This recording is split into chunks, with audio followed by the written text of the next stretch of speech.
everybody, and welcome. Well, welcome to nobody right now, but to those of you on YouTube, hi, how's it going?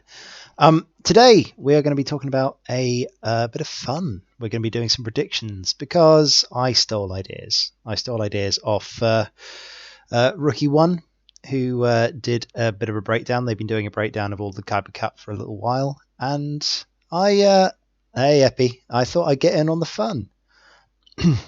Basically, the Kyber cut has started. The top 64. It is a thing, and as we all like to do predictions, it's a bit like playing fantasy in whatever sports ball you like. As you can see by the shirt, I've been disappointed in England in the Six Nations for the last few days, so it just struck me as a good opportunity to make some bold statements and predictions and break down some lists and see what's going to be going on over the oh, pardon me, wow. See what's going on in terms of the Kyber cut, what I think is going to do well. Obviously me, but I'm biased. And yeah, I thought we'd break down some lists and have a bit of fun. And also, there is news. I am excited. I'm very, very excited because there's an A-wing. Sorry, that way. Where is it? There it is. It's up there. It's up there. Hello, Thelonious. There is a very exciting A-wing on the screen, and I am so super excited. Oh, is it now recovered? I was hoping, because TTT was hey Dutch, good to see you. I mean, it's going to be on YouTube afterwards, Asgal. I mean, I kind of agree with you. We're gonna have a chat about this. So I'm actually going to break this down to two segments. I'm going to break down into a bit of a chat about the new stuff because it's amazing and I really want to talk about it. And then we're going to get into the predictions. So segment number one, I will upload separately to segment number two, so you don't have to sit through all of the chatting about the new stuff. If you don't want to and you just wanted to get onto the spicy predictions, well, you can. But I want to have a look at some spicy predictions. Not those spicy predictions, though. These. Oh, look at it. Look at it. It's amazing. It's really cool. So, seriously, though. Seriously, I think all three of these packs look amazing. I think they've made some pretty good decisions on the ships. All of the repaints are quite nice. I am quite excited for all of this. In fact, I've already pre-ordered mine. This is the first time in I think 3 waves where I've bought every single release. So well played, FFG. Hopefully AMG will continue to run with this. I know that if you listened to Max Brooks' stuff, yes, content and stuff. There is actually content. But yeah, if you listen to Max Brooks on the recent Fly Better stream podcast, the thing that they do every week, then there's going to be a long lead time and all the stuff that FFG has planned, which I'm very happy about because I know that FFG has now handed over to AMG and AMG might take a little while to get things running.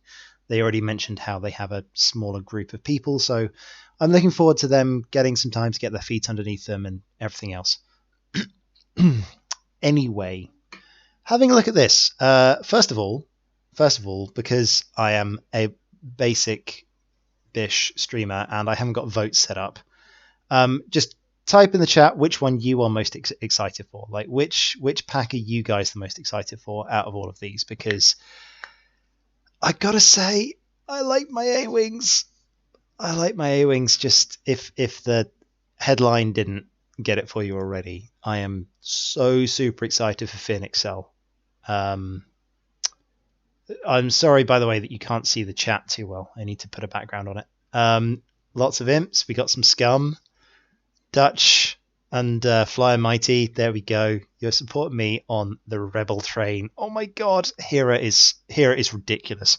And anyone that is saying, like, the idea of being able to pass a token with full information exactly when you want to, only if you need it. It's like, cool, I'm going to do an attack. I need a focus. Cool, I'll just steal this one. You're all good. Like, how is that not a good ability?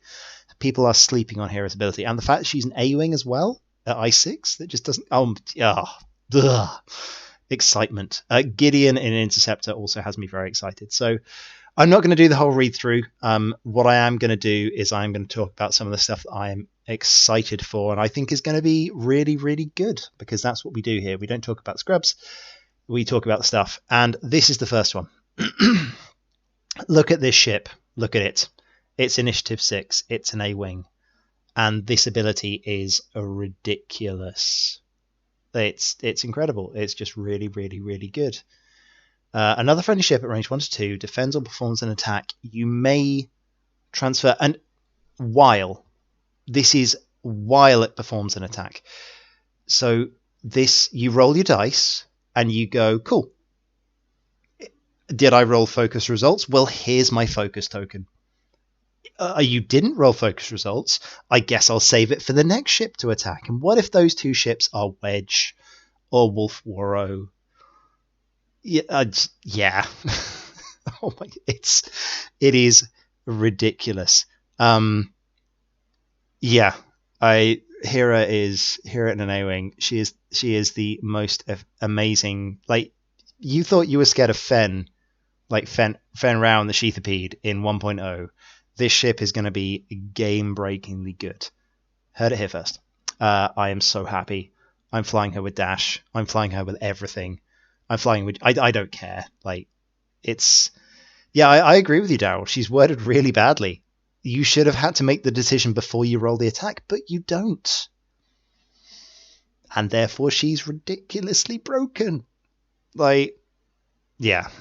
I hope she is expensive, because she needs to be, but I'm still flying her because it's amazing. And because she's an A-Wing at Initiative 6, you probably won't be able to shoot her, and therefore she just passes her token with impunity.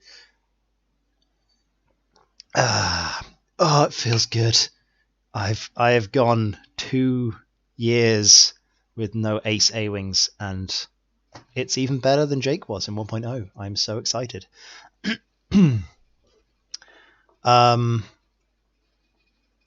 The lock, as it's worded, is the lock she made, not other ship's lock on her. Let me just go back and read it, because I didn't even consider the target locks. Transfer one of your focus tokens of A tokens or locks. Huh. Well, that's fun. Yeah, I mean, I think it's implied that it means her target lock. I mean, the versatility of this ship is ridiculous. Being Initiative 6 and then being able to target lock something at I6 and pass it to that Initiative 2 Y-Wing that you had with a Proton Torpedo that's already got a focus. Oh, so good. I know it is Daryl, and we're going to have some arguments, and I think the clear indication is that she's allowed to pass the lock that she has on another ship onto something else. That's the way that it should be worded, and I hope she has appropriate cost to reflect that. Now, in terms of that, so Hera is nonsense. I know we're going to get into syntax arguments later, and someone will sort it out, probably D, and everyone will get angry at him, but he'll be right, so it's fine. Okay, moving on. Vector cannons. This one, nah. I like it on the Initiative 1s. I think Initiative 1s are going to like this a lot. I think the ability to have something like an Initiative 3 that can block both times, so it can block in the system phase and can block later. And this might make Starboard Slash good. No, I'm lying. Starboard Slash isn't good. It's a trap. But anyway, moving on. I'm not even going to deal with this card. It's epic. Everyone keeps on forgetting that. But yeah, only in epic. It's ridiculously broken, but that's fine because epic is. Okay, so yeah, I'm super excited. I'm excited for Hera in the B-Wing, but I think realistically she's going to shine in the A-Wing. It's going to be cool to see these two abilities for both Sabine and Wedge, and we'll see what we get later. Moving on. Skerris. Oh, man. So, Skerris is interesting. To break down this ability for you, essentially what this ability says is you take a stress in the system phase to have passive sensors as an action, not just passive sensors, but passive sensors as an action. So damn, it's a strain token. I read that as stress. Well, that's ridiculously good. Yeah, this guy is nonsense. This guy's utterly bonkers. Because before he engages, he gets to barrel roll, boost, do whatever he likes, which is fun. And initiative 5 is pretty damn good. I'm glad he isn't a 6. That would be broken. It's fine. I'm reading things, Daryl. I'm reading things. Yeah. Just going back to Daryl's point. Is the system boost good for the Rebel A-Wing? I think so. I think it's a good change. I think we've shown with the ETAs that the system phase repositions aren't as bad as people thought. I think it's nice to give the Rebel A-Wing some options. I think it's going to be great on the lower initiatives. But yeah, engagement actions are utter nonsense. Coordinate is fun, but yeah, I think with the amount of blue moves on the defender dial, this is going to be very good. So he's already got an evade. He takes a focus. He can then take a target lock on the ship he wants. Load him up with the double tapping cannon. And you get a target lock, you get a focus, you get to double tap something that is in front of you. Oh, it's amazing. It's going to be really good. It's going to be really good. Yeah, I agree with you, Daryl. Like Supernatural, Decloak, all of this stuff, it's as long as you're able to pre-predict where you're going, it's fine. And it messes with your opponent as well, which is great. Like the Death Rain ability to boost, and there's a lot of good stuff here. There's a lot of see, read the card, Luke. It's an action. There we go. Yeah, so action to do it. So you get to delay your action into the system phase. It's going to be fun with the coordinate monkey, as pardon me, as someone there was saying. Well, I said the word Death Rain. You don't own that phrase, Death Rain's blog. Get out of here. Good to see you, though. Hope you're enjoying commentating on lots of things at the moment. Yeah, so, sorry, not quite as broken as I was reading, but if you have a coordinate monkey, then really good. Really, really good. Okay. Yeah, I don't know. I feel like I read a different... Anyway, regardless. I didn't read that properly. This one's exciting. I think this one is going to be priced accordingly. I feel like Vincent probably has the right idea on this, that it's not going to be as good as people think.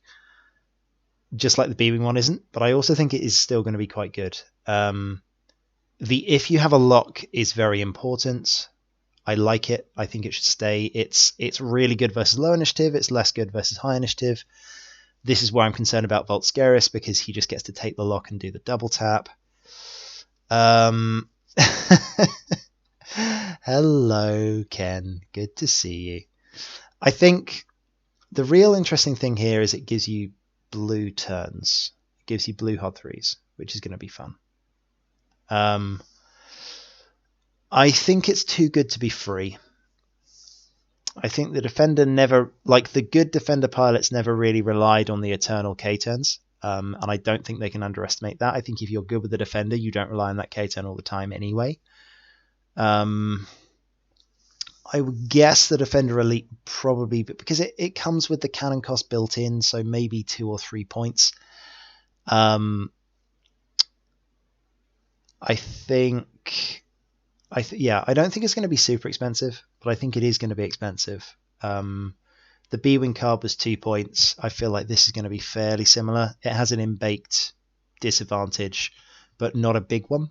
In my mind, I think that the white K-turns, whilst it is one of the best moves in the entire game, I think this ship and how it's built doesn't mind it. If you're already putting FCS on the ship, which I think is a must. Oh yeah, I'll see. I'll see what happens with this one. I don't think it's going to be as good as people think. I think there are going to be some lists that really make the most of it. Well, that's why you run FCS, right? So you get the lock in advance and then you chase ships around the board. Yeah, I I like the way that they're doing this, though. I like the fact that they're replacing stuff like full throttle. It means that the defender is a lot less predictable. Yeah, I think there's a lot of fun things here. There's a lot of fun things. I like how they are able to change how a ship operates. This completely changes how the defender flies. It turns it into a different ship, and I like that. I think it's fun. Yeah, and I think stuff like Volscaris will work really well with this ship. The ability to take a target lock in the system phase on an annoying ace and threaten the ion cannon. For those of you who are around at 1.0, remember the gunner problem that you had when you were, say, Suntir and you were getting shot by a ship with gunner.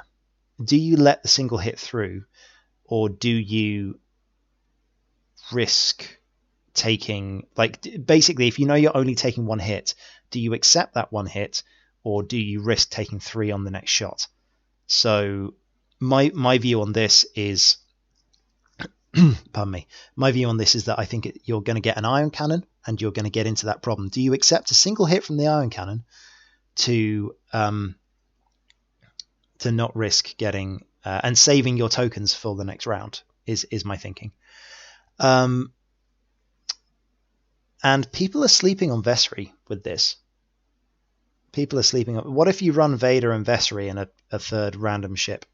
Because Vessery now has cannons and he automatically gets a target lock because that's how he works. So suddenly you can take that focus token. Vessery was always amazing with the double tap cannon in 1.0. So, oh yeah, sorry, I completely forgot about tractor beams. Yeah, tractor beams are... Oh my god. Vessery's back, boys. Vessery's back. Oh no, he's going to have a tractor beam. He's going to have a tractor beam. And they're both initiative 4, so you can run 5th brother, Vessery and Vader, probably. Just run a 68 point Vader, doesn't matter. Whatever, keep him cheap. Oh, jousting Imperials. Yeah, so there are certain scenarios where this is good, but I am concerned about the points. I think they might price it so that it's not efficient enough. But I like what it's doing. It's making Defender a thing.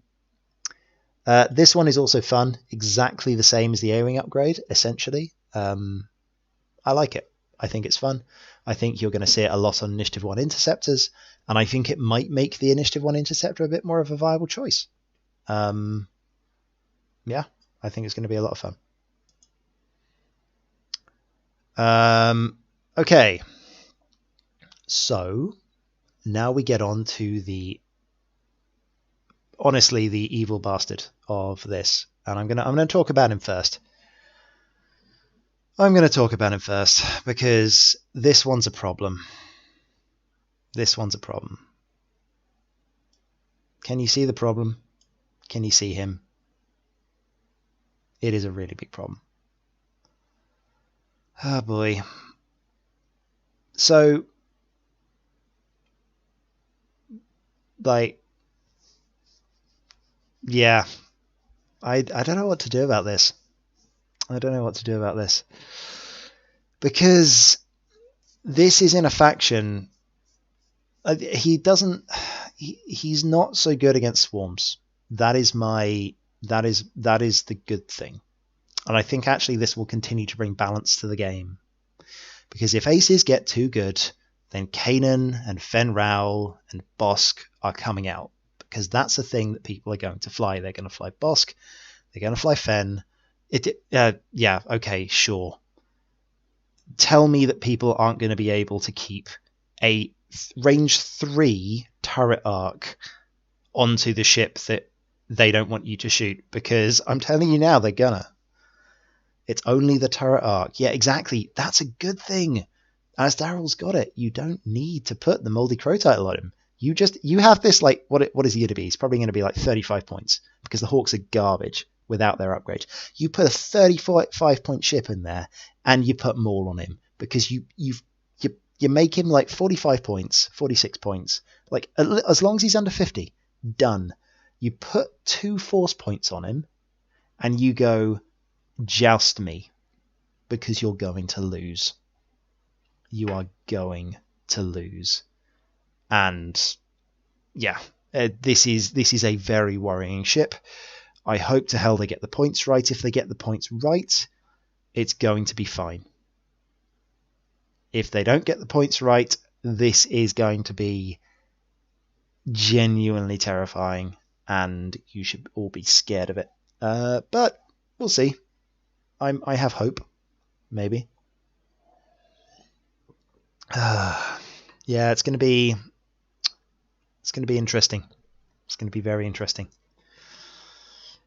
Yeah, I agree with you, Daryl. I think he has to be over 40. Sometimes I don't have faith.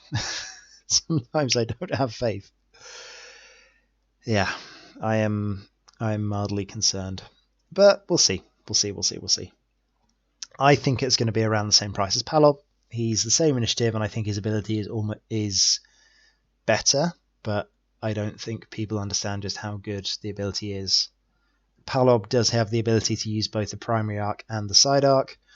I'm just worried about the fact that, yeah, this is going to be a problem. I hope it's not. I think if it's pointed correctly, it could be a really good introduction, and I think it's going to give some of the more AC scum, like 3-ship scum, small ships, have been out for a little while, and I think it's going to be good.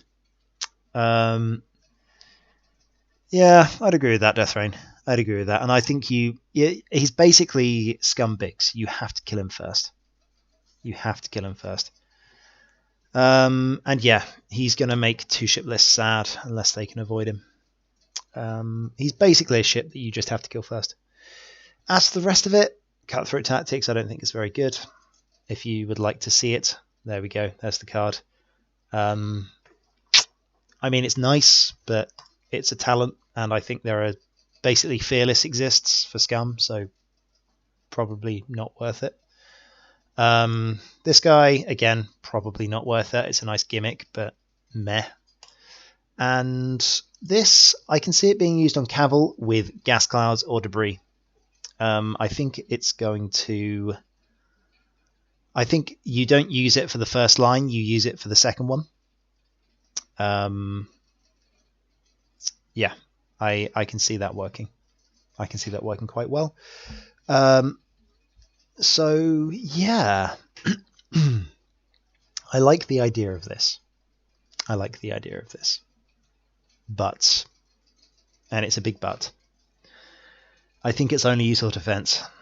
Special attacks, range whatever of asteroids, I feel like Broadside might like it, but then Broadside normally runs with gas clouds anyway, so meh. The more important thing is that if you're a Y-Wing that is on low health, Leroying yourself over an asteroid and having your opponent not be able to spend mods is quite nice. So, there we go. Right.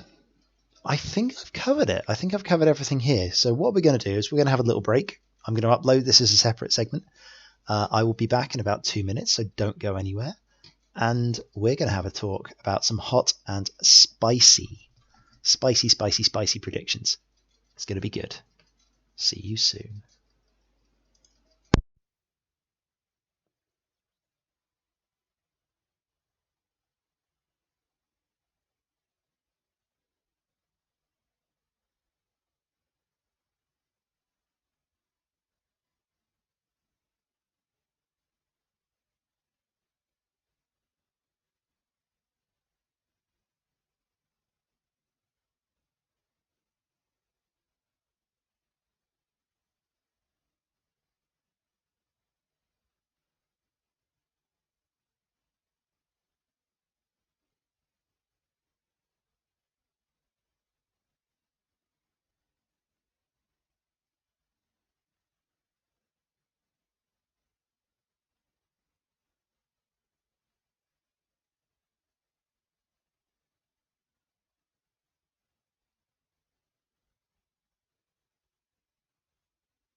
And welcome back.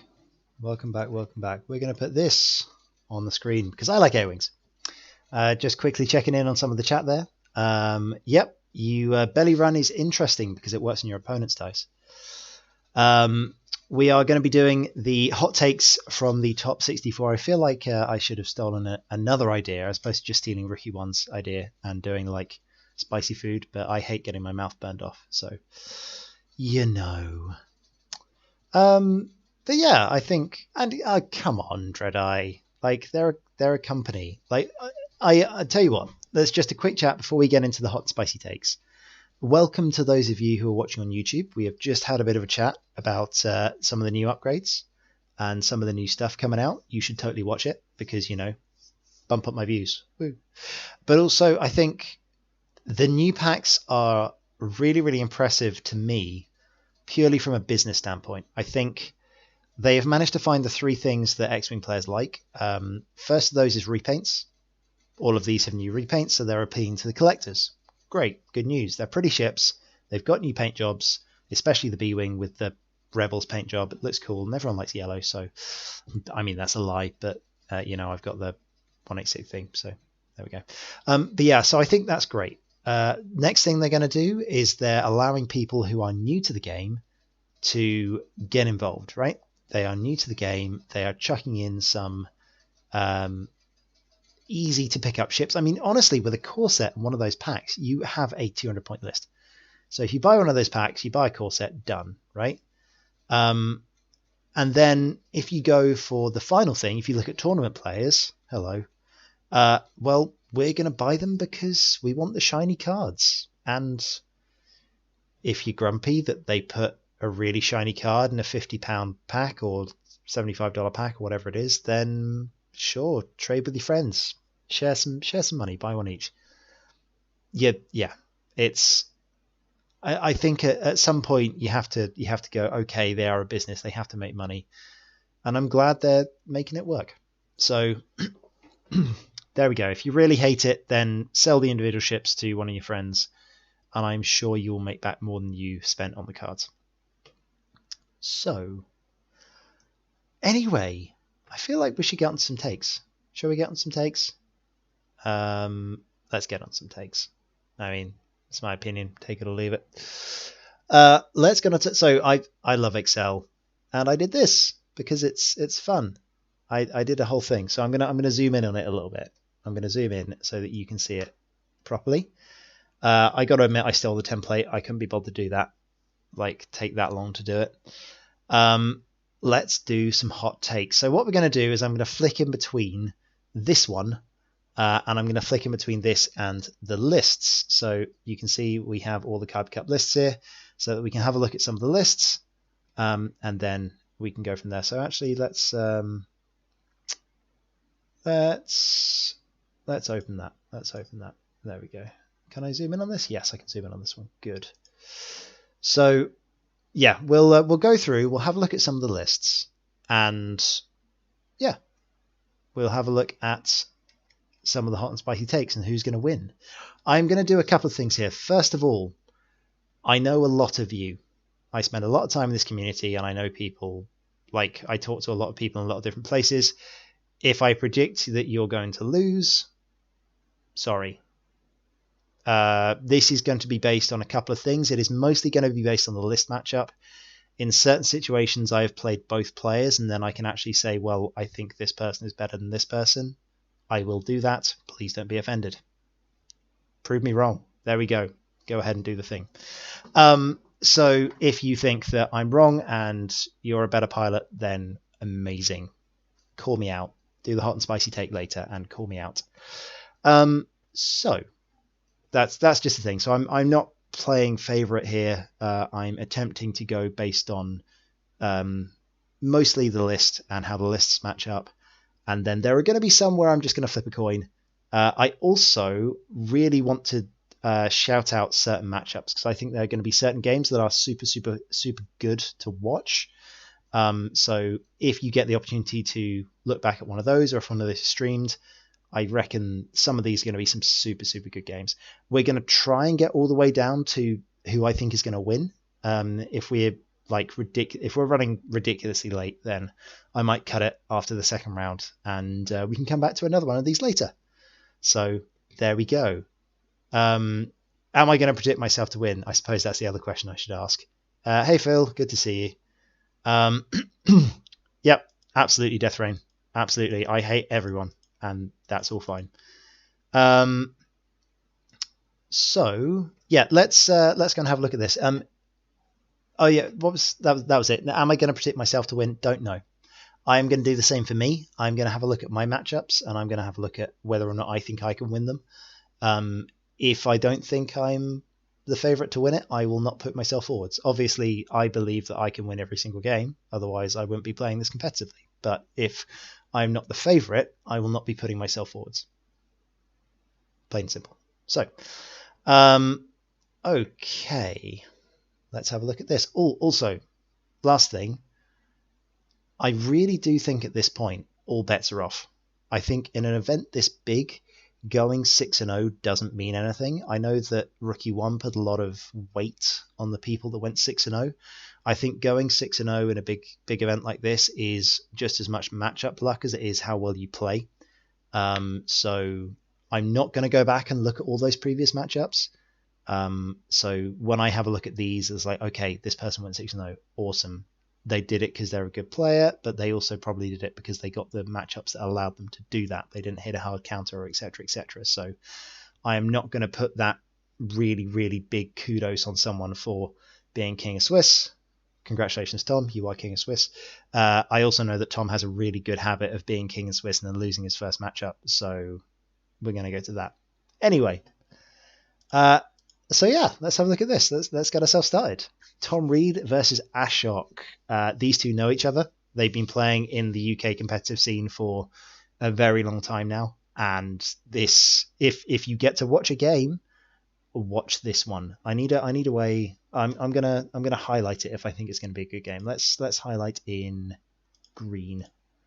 So this one is going to be a good game. And I think, sorry, that's just to clarify. Tom is flying beef. He is flying beefy beef. So there we go. There is Tom Reed. Tom is flying Bastion, Rose, Finn, Jess, and a Red Squadron. 3 T-70s and 2 pods. It's a good list. Some people look at it as a 1 forwards to victory, but Tom has been flying lists like this for a while, so he's good at them. If we have a look at Ashok, if I can spell his name correctly, there we go, Mr. Hemmings. I haven't heard from OJ in a while. I hope OJ is still around. I like him. He's a good guy. Ashok is flying the...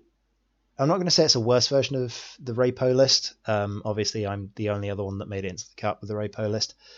I like this version. I dislike taking stealth device off of Ray, but I can understand why. Having a bid is much more important than having stealth.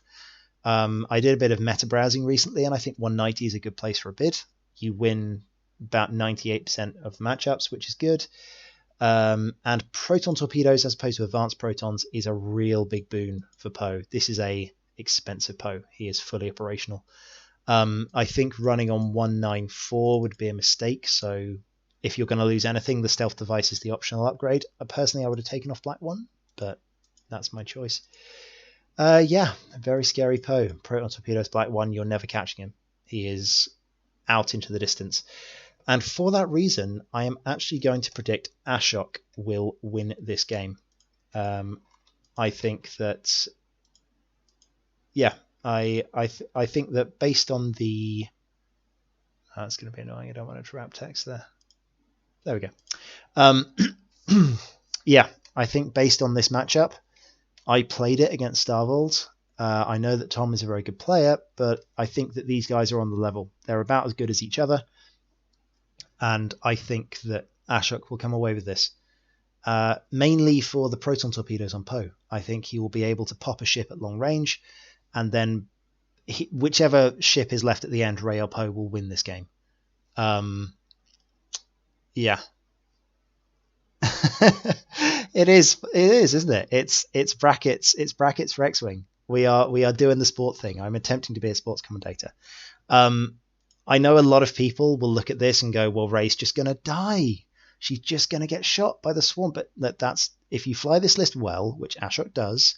I've seen him use it. He's got into the top cut. He knows how this list operates. I don't think he's going to get trapped. And, you know, we'll see. So I reckon that Tom is going to lose this game. It's going to be close. It will always be close in between Tom and Ashok. But I think list difference is going to win it for him. Obviously, there is a very good opportunity for Tom to win. And I think this is more like a 60-40 game. It's going to be a very close game. It's going to come down to one of Ashok's aces against he sneaked on an SOS, which means he absolutely dumpstered 4 of his opponents. So we'll see. But yeah, I think that Ashok's gonna do the upset. I think he's gonna do it. Right, matchup two. Let's carry on. Right, Indar. So oh look, this looks familiar. It's the same list. So, you know, there we go. Let's just make sure those are there. Okay, so we've got Indar and we have Sad Toaster. So Toaster, Django Zam. Oh, this is a fun one. So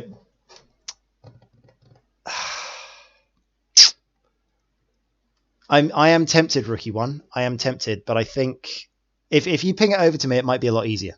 If you can, that'd be amazing. Just send me a message on Discord. I think it's probably going to be the easiest thing to do. And I would love to get that up because yours is all nice and fancy formatting and everything else. Yeah, I think this is a really interesting game because I think people underestimate how good the beef is into the fire sprays. So I think the beef is going to win this one. I think Indar's going to win. Where is the hat? The hat's over there. Shall I go get the hat? All right, I'm going to go get the hat. 2 seconds.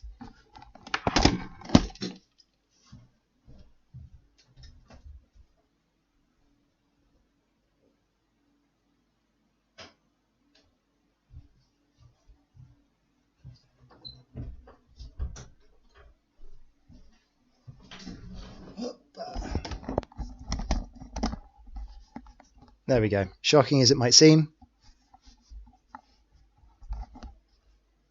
the hat exists. I do own the hat.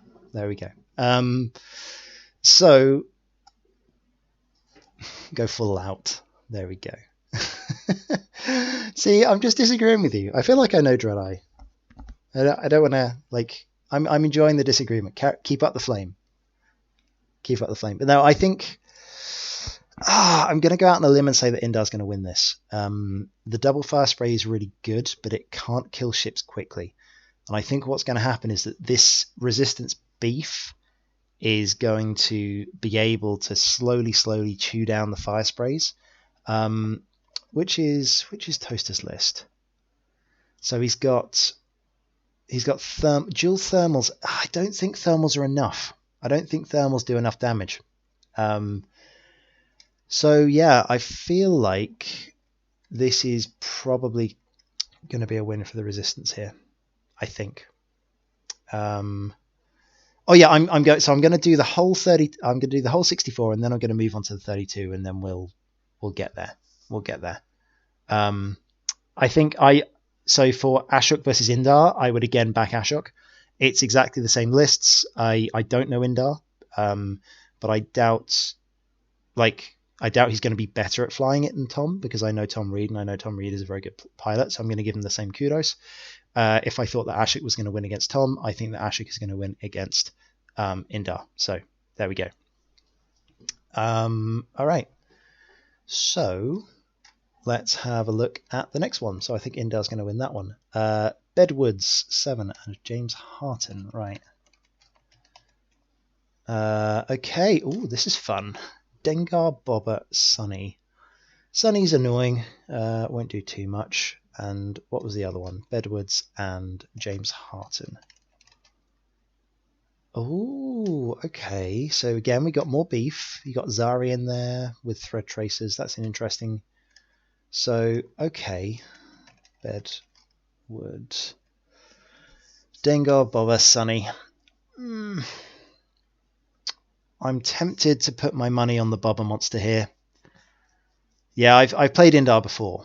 I haven't played him recently, so I don't know how he is. I know Tom Reed very well, so I can actually make some assumptions about his flying.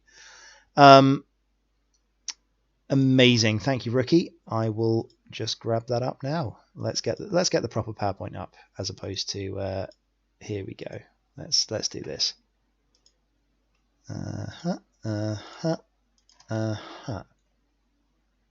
Right, here we go. Oh, that's much better. That's much better. Okay, we'll get rid of those two, and we'll put this over. Let's do this as we can double it now. Yeah, enable editing. La la la la la. Oh, come on. There we go. And let's get rid of that. Let's make that small. Nice. As you can see, I am full on stealing at this point. So we had Tom, we had Indar, we had Bedward, and James. Sorted, sorted, sorted. Okay, so based on this one, I think Bob is going to win it. I think Dengar is going to punch enough stuff in the face, and yeah, I think this one is a relatively easy one to predict. So I think Bedward's is, let's just copy paste, it's easier. I think Bedward's is going to win that one. Sorry, James, you have been outlisted. I don't see much of a way that Bob is going to lose this once it gets down to 3 ships. I think what James needs to do is James actually needs to kill Bobber first while he has 5 ships. If he can do that, then I believe he can win. But I think most people are going to go and kill Dengar here. I think they're going to go ahead and take the Dengar bait. Yeah, I think that's going to be the case. So next matchup, James versus Jamin. Mr. Detty. I played him a few times and he keeps on beating me. It's very annoying. Oh, I'm going to have to go on lists here. As much as I would love Ben to win. Ah, it's the Proton Rockets. See, the Barons are initiative 3. Barons are initiative 3. This is going to be utter nonsense. This is going to be utter nonsense. And I think, against my better judgment, I'm going to go with Jamin. I think he can do it. I know he's a really good pilot, but as well as that, yeah, of course he did. Because that first one was hilarious, but not good. Oh, man. Right, one second, I'm going to change these around because... There we go. You guys need to be able to see the chat. There we go. Yeah, he did do the 4 in a row, and I think this list is a sleeper. I think this is a really good list. I've been looking at Barons with Proton Rockets. I didn't have Sunter, though. I had it with 2 standard Barons with Thread Tracers, so you can fit, instead of Sunter, you can fit 2 Thread Tracer Barons. I think the 188 bid is a really good call. So I think Jamin's going to do it. I think we're going to see some initiative kills. If he can get 2 Prockets onto one of these M3As, then he's going to kill some M3A, and I don't think the M3As are going to succeed in killing too many back. It's the rockets are going to be key, basically, and I think the fact that Proton Rockets are now range 2. I have Nobby. It is going to be up on YouTube, so you can check that out later. But oh my god, here in an A-Wing, I am excited. I am excited. And yeah, shout out to Rookie for this PowerPoint, because he spent a lot of time on this, and it is really helpful. So, tar. All right, moving on. M5. I played M5 in the recent GSP. Congratulations to him. I don't know. I think Auto Blasters are good points because they will plink, plink, plink. Auto Blasters are one of the reasons that I'm... Sorry, going back to it. Auto Blasters are one of the reasons that I'm considering still saying that this list could work, but I think the Proton Rockets will get it. Okay. So, Prockets in 1.0. Prockets in 1.0 were range 1 anywhere in Arc. So they were range 1 with a focus token. Prockets in 2.0, bullseye only. I preferred the 1.0 version, but I think there are certain situations where the 2.0 version is better. And on the little generics versus another swarm, I think that is that example. Okay, next. This is a game. I don't think that M5 is going to enjoy himself too much here, but I'm not sure. I'm not sure. 2 seconds.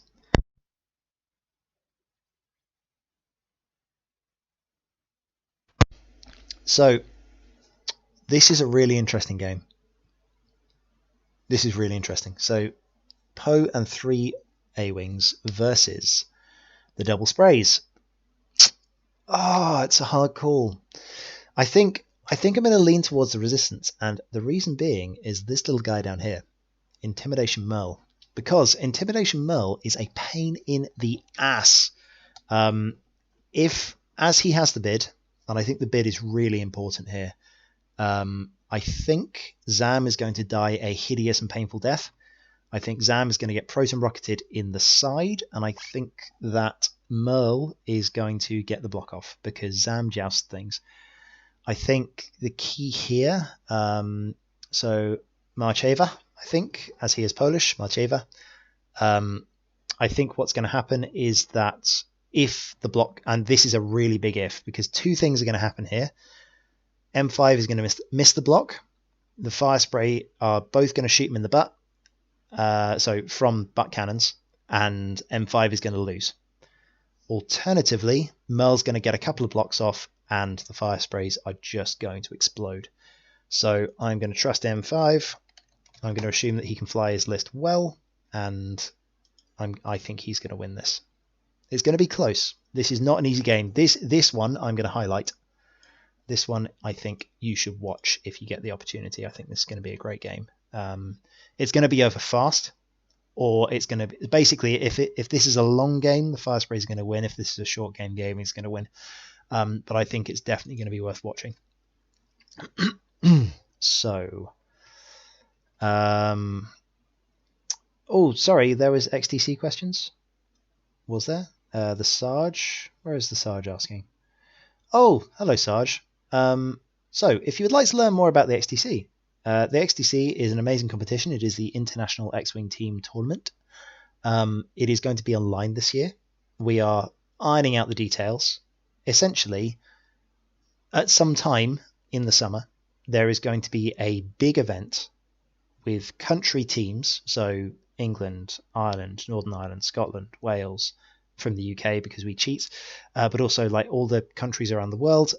We are presently deciding many things, like how many people will be in the teams, what factions we're going to be using, and everything. Yeah, you know, all the things. But it is going to be happening. It is confirmed. It is online, and you will see more details on that later. Ping it in the chat, Sarge. Which country are you from? And I can tell you the people that you might need to get in contact with. However, you probably best to wait. I can make the PowerPoint larger. Let's zoom in, shall we? Tell you what, let's do this. Let's do that. Can you see that a bit better? Hopefully. There we go. Sorted. So there we go. I think yeah, M5 is going to win that one. But yeah, that's some details about the ACC. Right. I'm biased in this one. Lloyd.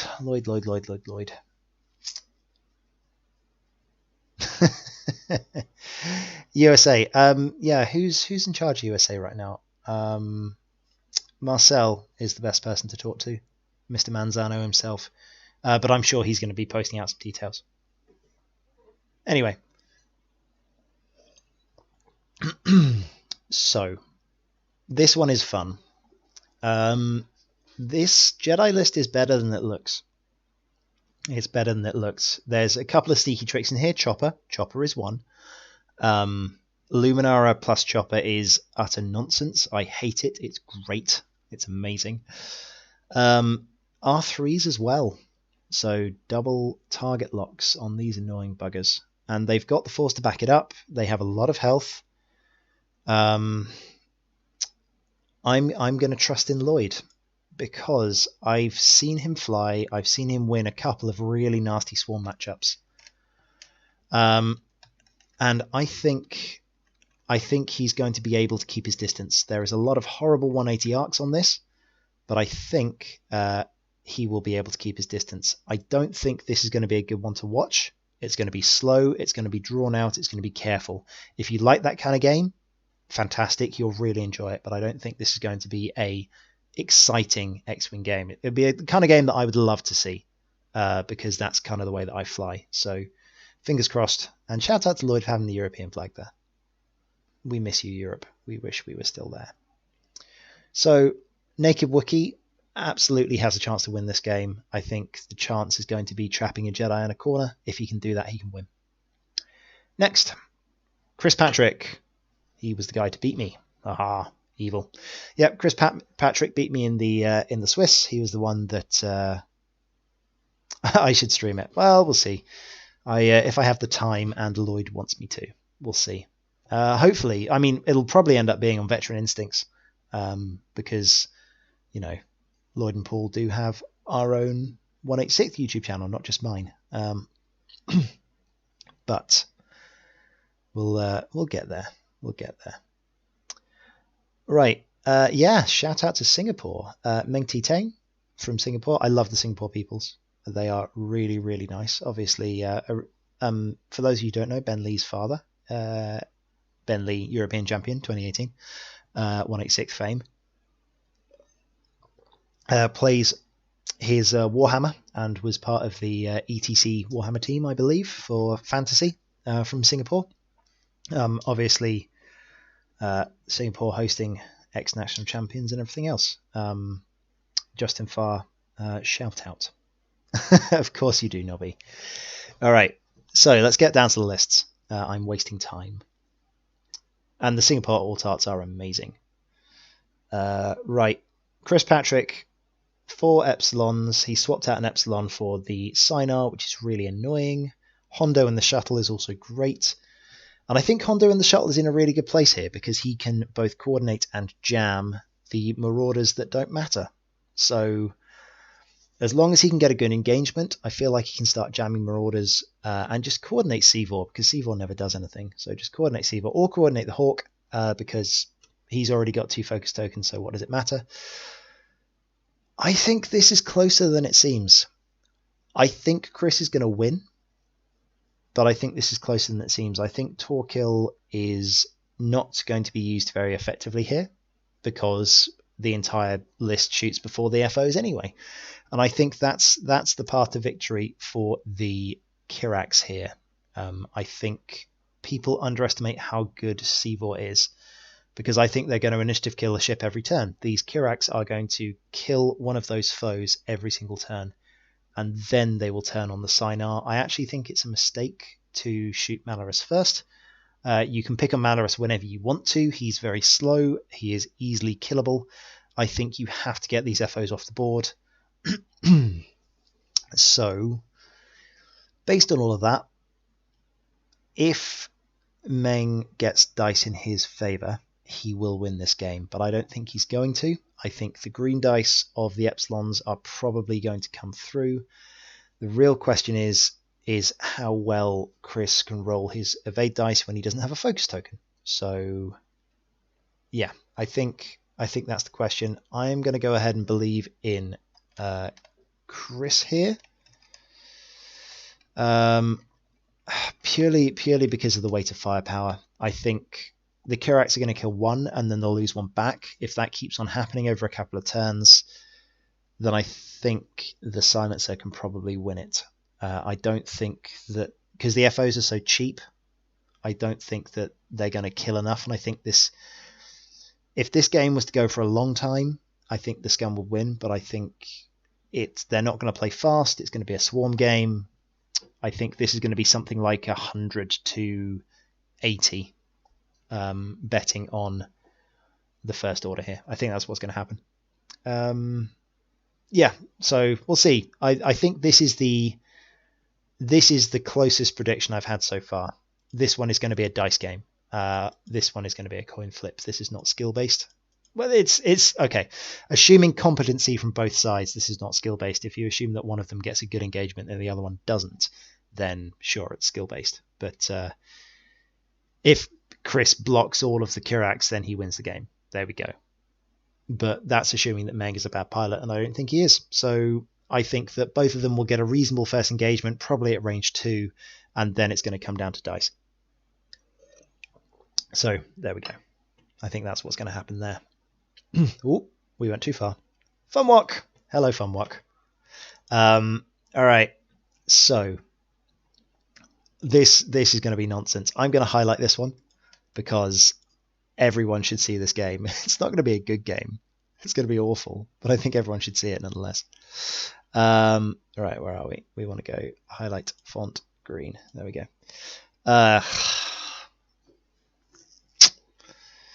It's going to come down to initiative.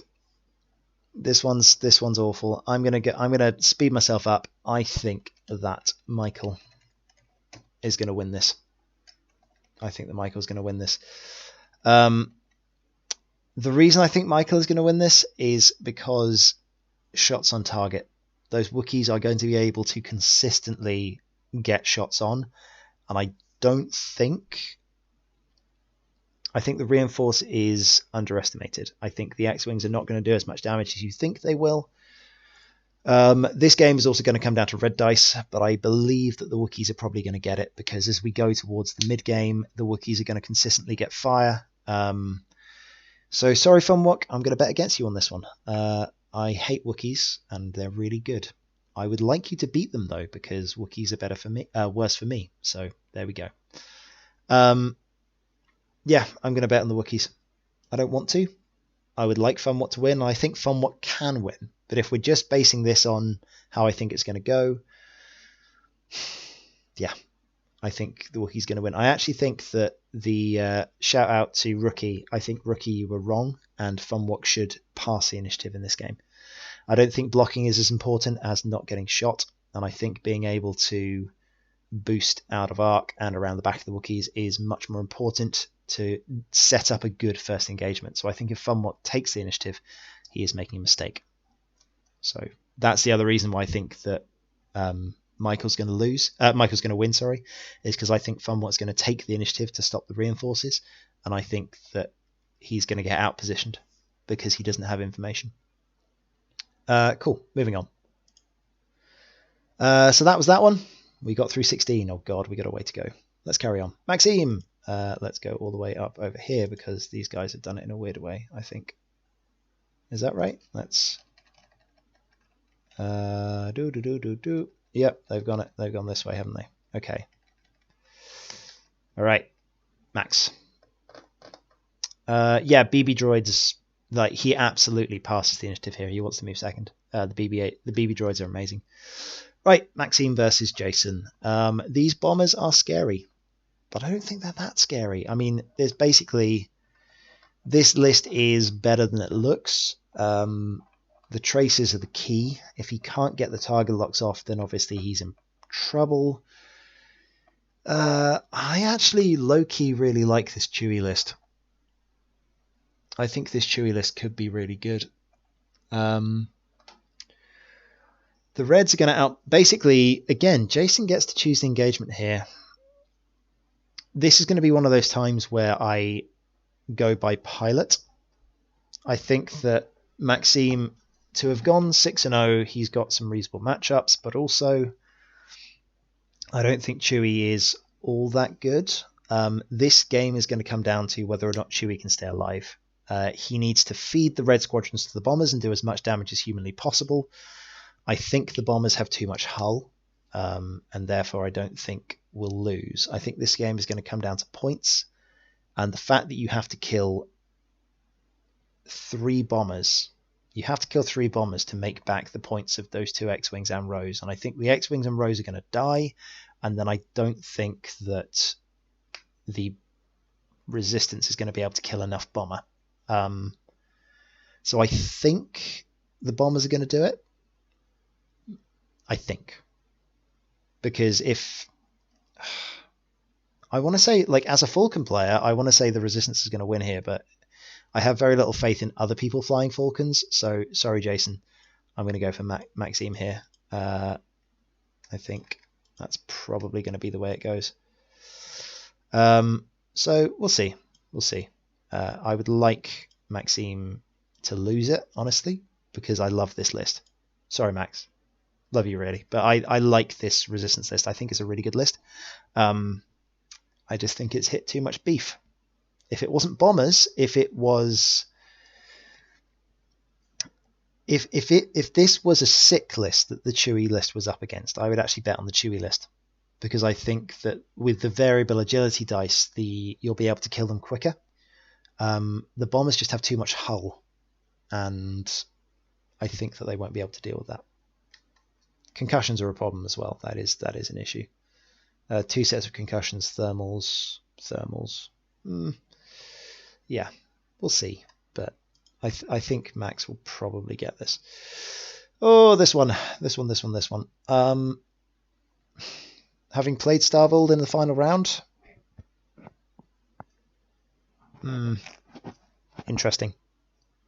Again, so just going back to Flying Mighty, I think the Resistance plays that game by flying around in circles for about half an hour and just trying to tease the bombs out. Of course you do, Daryl. Of course you do. You love bombers. But yeah, I think if you're playing just going back to it, I think if you're playing this list properly, you would tease the bombs out. You would try and get the bombs out. And this is why I think that Max will win it, is because this annoying ship down here is worse than Merle. I think you should have stuck with Merle. I think it would have been a better idea. If you'd have had Merle, then you could have won it, but you can't. So yeah. Anyway, going against this, Alphas are going to get Resistance killed here. They're going to get Initiative killed hard. I'm going to go for Starvold. He messed it up versus me.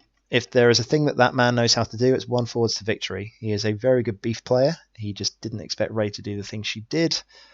If the only way that Colin wins this is getting him to turn, and I don't think that Colin is going to do that. I think he's going to joust. So I think Starvold is going to win. He has the efficiency, he has Kaz, and I think that what will happen is 3 interceptors will die for 2 things on the Resistance list, and then the interceptors will lose. So there we go. Okay. Merle is incredible. Don't diss Merle. People are just very bad at using him. Okay, shout out to Joe. Scooter Joe. Joe is from Texas originally, I believe, but he has lived in Japan for a very long time. Really good to see Joe doing well. Yeah, I've talked to Joe about this. Sorry, Kester, I think you screwed. Very quick. This is Joe. This is Joe all day long, because Sunfac hates to see Bosk, and I think what will actually happen is that Sunfac will run away like a little girl, and Django will die, and then Sunfac will get trapped in a corner. So that one's easy. No, don't need to spend much time on that. Scott versus Demetrius. Shout out to Demetrius. He plays local to me. He is a South London resident. Plays at used to play in Warbore in Bromley, and is a really good Alpha Strike player. Torquil versus this. I am concerned for Demetrius here because of Torquil. And I think this scum list has met its match. I think the Torquil list is going to win. I think Scott is going to win because Torquil just shuts down the Alpha Strike. I will not spoil the game. It's already over, Rookie. I know the outcome. I've deliberately made this so that it doesn't have the result for that game. So there we go. I will play nicely. Yeah, so that is true, Farn. I agree with you in terms of the matchup isn't that bad with Dengar and Bosk moving after. The problem is I don't think that Dengar is enough to win the game on his own. Yeah, I think... Oh, sorry, Farn, were you talking about... this one, in which case, don't tell me. Well, there we go. I think that the scum will win. You can tell me later. This one. Fair enough. Yeah, it's not as bad as it looks. I agree with you, Farn, on this one. This one isn't as bad as it looks for Kester. I think Kester does actually have a chance to win this. However, I can't see it. I played against Joe quite a few times, and I just don't think that Sunfac is gonna get in the way. So feel free to tell me I'm wrong. I will check Slack in a bit and see who actually won. because I will hope that Joe will tell me. All right, Fabi versus Liam. Hello, Liam. Shout out. Is D2 in the chat? Good to. I miss you, Fabi. I miss your face. I want to see you again. I want to go play International X-Wing. Fabi terrifies me because he plays way too much Zuckuss. Joe is flying Han Solo, Fen Rao, and Bosk. All the things that, all the big side arc that some fact doesn't want to see. And actually, I think if Joe plays this correctly, he'll kill Django first. Hello, good to see you, Liam. Yeah, so this is interesting. I don't like Terok in this. I think he should have kept Torkil, but I do like Tyranny, and I really like Zuckuss. And having the charging up Zuckuss before anything happens. This game is going to come down to... yes, we have. It was a very good game. It was a very good game. Sorry, just Fabi has kicked my face in multiple times over the last 3 years. So, yes, that was a good game. I enjoyed that game. And very close as well. Very close. But, regardless, Zam, Grievous, Chertek. This game comes down to Chertek. This entire game comes down to Chertek. Zam is going to explode. It'll take her a while. She'll do a lot of damage, but Zam is going to go boom. And it depends how much she can kill on the way down. I think Chertek versus this is gonna be me doing basically going what how where's me internet? There's me internet. There we go. Let me just Yasby. Let's just get Yasby back up because I always thought that Chertek was a 4, and I got the impression from listening to Rookie stream that Chertek was a 5. There he is, a 4. So that's the thing. This comes down to an initiative roll, this game. I honestly think that. I think that everyone should watch this game, actually. I think this is another one that's going to be really good to watch. So there we go, putting the pressure on you, Liam. But I think Fabi's going to take it. Yeah. I think Fabi's going to take it. I think it's going to be close, and Liam can win this. But it depends whether or not he can get Chertek into the mix, and I think what's going to happen is that Fabi is going to be able to get a bead onto Chertek and make him explode super fast. And then, yeah, well, there we go. Record it for my interest. But no, I wish you the best of luck in that game. I think it's going to be very close. My idea would be that Fabi would probably have this, but that's because I know how good he is at getting Zuckuss onto target. Yeah, having played against him before, it's very hard to get around Zuckuss. Very hard. So I wish you the best in doing it. Okay, moving on. Carl. Hello, Carl. Carl. This is an interesting fight, and I don't think it's actually that interesting. I feel like Rookie spent a bit too much time talking about this for the fact that it's going to be decided by the initiative. Pierre's going to win because Han doesn't shoot Han, and also this Han has regen, and therefore Pierre just wins. This isn't a contest.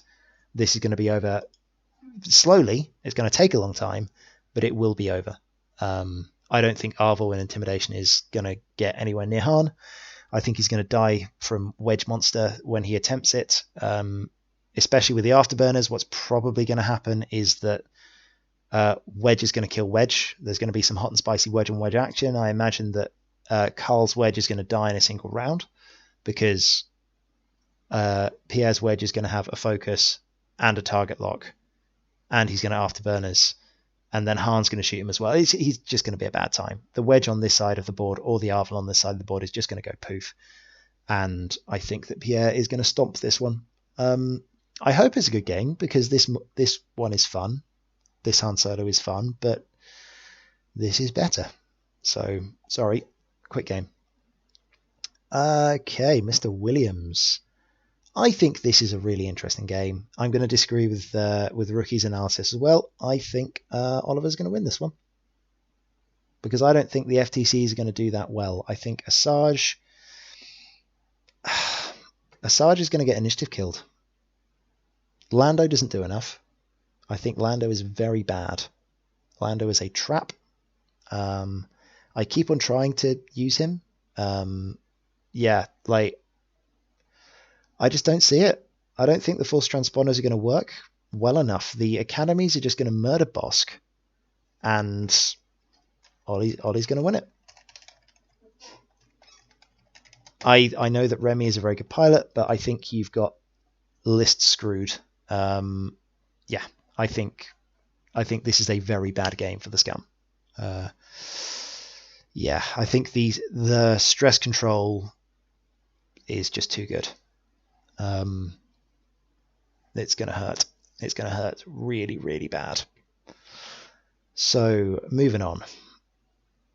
Okay, Piotr and Joshua. This one's interesting. I saw Josh play. He's got a very good Han. He doesn't have the initiative, though, and I think that's going to lose it for him. I think Nora's never going to get a shot. I think she's just going to die, and I think that Han won't die, but he will go below half points. And I think Piotr is... I can't spell his name. That should be a T before the R. Piotr is going to win this one. So, sorry, Josh, but I think your days are numbered on that one. Okay, moving on. Oh, that was it. That was it. All right, go on to the other one. We've got to move back to the other side of the thing, I think. Manish, otherwise known as... Oh, no, it was this side. Everyone say hello to Tharlin. Right, here we go. Okay. Which one? This one. I mean, he's got a chance, but no. I think this is a good example of being list gapped. I think this is a good example of being list gapped. The Han is a pain, and he's horrible, but I think this... I don't like Nora, basically. I think if it was Wedge, then I think Josh would win. But I think because Piotr has the initiative, I don't think it's going to win. I think that Nora's going to get obliterated, honestly, at long range. I just don't think she's going to get shots. Right, moving on. We have the man named Tharlin, who is holding the brand for Imperial Aces. I like this list. I don't like the Whisper. I don't like the Whisper at all, but that's because it doesn't have passive sensors, and I love passive sensors. I think Duke is a trap. I think you spent 85 points on a Whisper that is way too expensive, and as much as I love Tharlin, and I know he's a really good player, Maui wins this game, because I've been flying this list. I've been flying this list for about 3 months. Shout out to Andy Cameron as well, who has been flying this list a lot more than me and has been doing fairly well with it. There is, on the subject, if you don't outrun the Falcon. Oh, no, I'm not saying... it's very important to state, Vince, that I don't think that the sprays are going to outrun the Falcon. I think that the sprays are not going to allow Nora to shoot, and then the 2 sprays against the Falcon will be able to double tap it to death. Alternatively, they just kill the Falcon first, and then Nora just doesn't shoot, ever. In this one, I think you're absolutely correct, though. You don't outrun the Falcon. I think Duchess is going to have the worst game of her life. She is going to be miserable. The only thing that is worse to see than this is Bosk, and only just. I think, yeah, this is amazing. I love the list. As I said, I was flying it. It was hyperspace legal with Thane. I flew the Leia, Thane, and Luke version of this for a little while too. Leia is amazing. She is the best Falcon, and this is going to punch both Duchess and Whisper in the nose. They just can't get away. If you know how Whisper flies, then it doesn't matter if she's got a stealth device. 3 dice are fine, but when you have Jan Ors and a focus and force backed up Leia, is going to take so many chunks out of these Imperials. I think the only chance that Tharlin has here is he needs to kill Leia very, very quickly. If he can accept the fact that he is just going to get punched in the nose, and he basically jousts the Falcon, I think he can win. because all 3 ships onto the Falcon for a couple of turns will kill it. If you can get that. You accept the fact you're going to lose one of your aces, and it's probably going to be Whisper, but that's fine, because if your opponent kills Whisper and you kill the Falcon, you win the game. The reason I think that Maui is going to win this is because Vader doesn't have afterburners, and I think that's going to be a big difference maker. This is one that, again, that I would say that you should watch. If you get to catch this one, this is going to be a great game. It might be over very quickly either way, but if both players play to the best of their ability, this one is going to be phenomenal, and it's going to go the full hour and 15 minutes. It's going to be great. So, yeah, exactly, which is why I think I agree with you, Fly Mighty. I think Maui is going to do donuts, and that's why I think he's going to win. He's going to be very careful with the Falcon. He's going to broadside, and he's not going to allow those ships to just jump on the Falcon.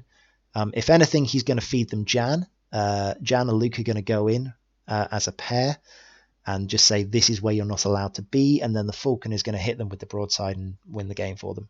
So I think that's why Maui is going to win. I've got an idea in my head of how I would win that game, and I would back myself to win it if I was flying the Rebel list. So that's what I'm going to say and put that forwards. All right. Eve Cameron is annoyingly good, and this is a fun list. This one is scary. So, Cavill, Lando, Ketsu. Interesting. Very interesting. Cavill does not like to see that list. Lando doesn't mind it so much. These guys like being stressed. And with Trickshot and Kira, not bad. You've got to remember that the droids do ignore the rocks. So, yeah, I think I'm going to have to give this to Jared. He's got the Discord missiles, he's got thread tracers, he's got probe droids, he's got plasma torps. I think Jared wins this. If Evan wins this, it's because he's a really good pilot. So I'm going to go based on lists, and I'm going to assume that Jared is a good pilot as well, and I'm going to say that the droids win it. This is not what Evan wanted to see in this round. Proton Torpedoes and Han Solo is going to kill a droid, and then he's going to lose one of his big ships in return. Yeah, Zam is really good on Ketsu. I can't see it. I think he points everything at Ketsu. Ketsu dies, and then he can't win the game. I think that's the way that that's going to work. So if he can somehow bait him into not killing Ketsu and having like Ketsu against 4 maybe, I agree with you, Phil. We have played this game before, not in this exact thing, but Ketsu versus Swarm does not go well. So moving on. Okay. Yeah, this one is.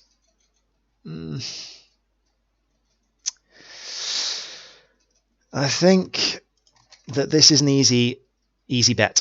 Personally, I think this is an easy bet, because Jan is going to allow you to initiative kill. Yeah, I don't like that. I don't like that at all. Oh, sorry, it's not Kyle. Yeah, I still think this is better. Garvin is only single modded. Wolf Warrow, yeah, I don't like it. I think Jan is going to win this game for Sebastian. So, best of luck, Sebastian. I think you got this. Jeremy can win this. It's got a lot of synchronization. It's got a lot of coordination. But I think in the mirror match, the Jan is going to make a hell of a lot of difference. And I think that what's going to happen is you're going to lose a ship in the first engagement for Jeremy, and you're not for Sebastian. The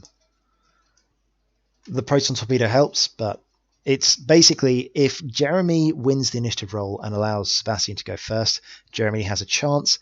If he doesn't, he loses. It is that simple. So I think I'm going to go for Sebastian, because even if you win the 50-50 at the start, it's still a 50-50. So you're 75-25 already. And yeah, I agree. I think, yep, I think that's not good. So Ooh. Sorry, Ewan. Andreas has got this. Yeah, that is not the list you want to see. Zuckens and Forlom are going to get torn to utter shreds. They are not going to shoot all that often. I like the Proton Rocket. I mean, I do like this munition version. I just dislike Garvin. I don't think Garvin is the right ship there. I don't know what the right ship is, but I don't think Garvin is the right ship. Because Jake already gives you focus tokens. Why do you need Garvin? Anyway. I think Andreas is going to stomp this. He's being all noble in the chat, but I think he is. I think he's going to do some very, very nasty things to this Forlom and Zakas combo. Yeah, I don't think they're going to last very long. Sorry, Ewan. Love you, but no. You have got list gapped here. It's not going to go well for you. All right.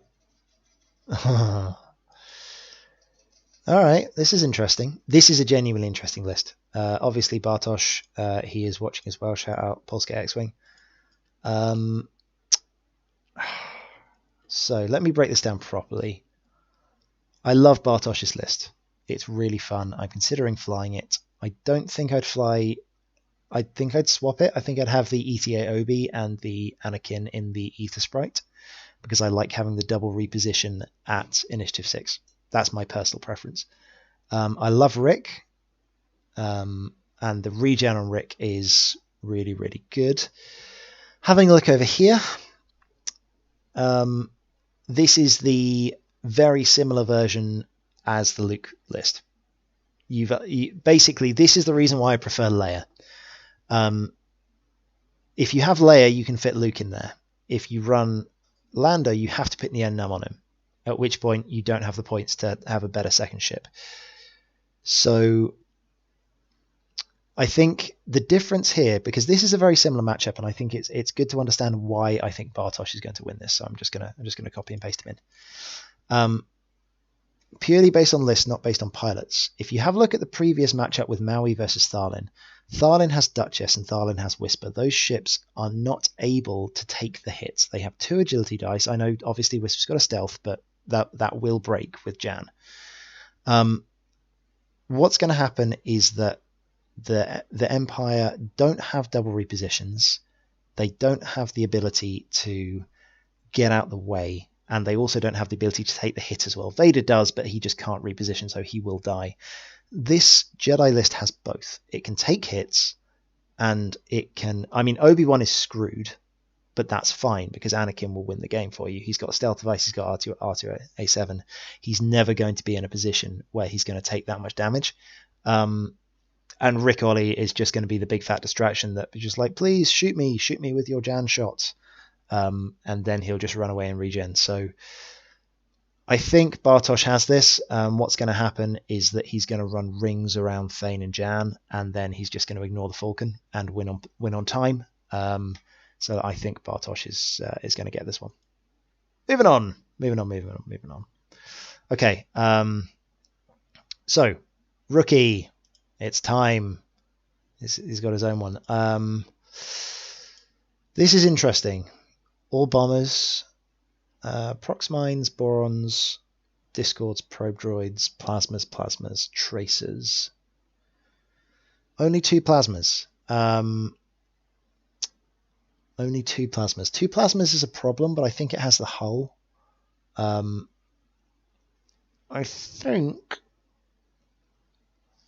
think I'm going to go for rookie here. I'm not sure.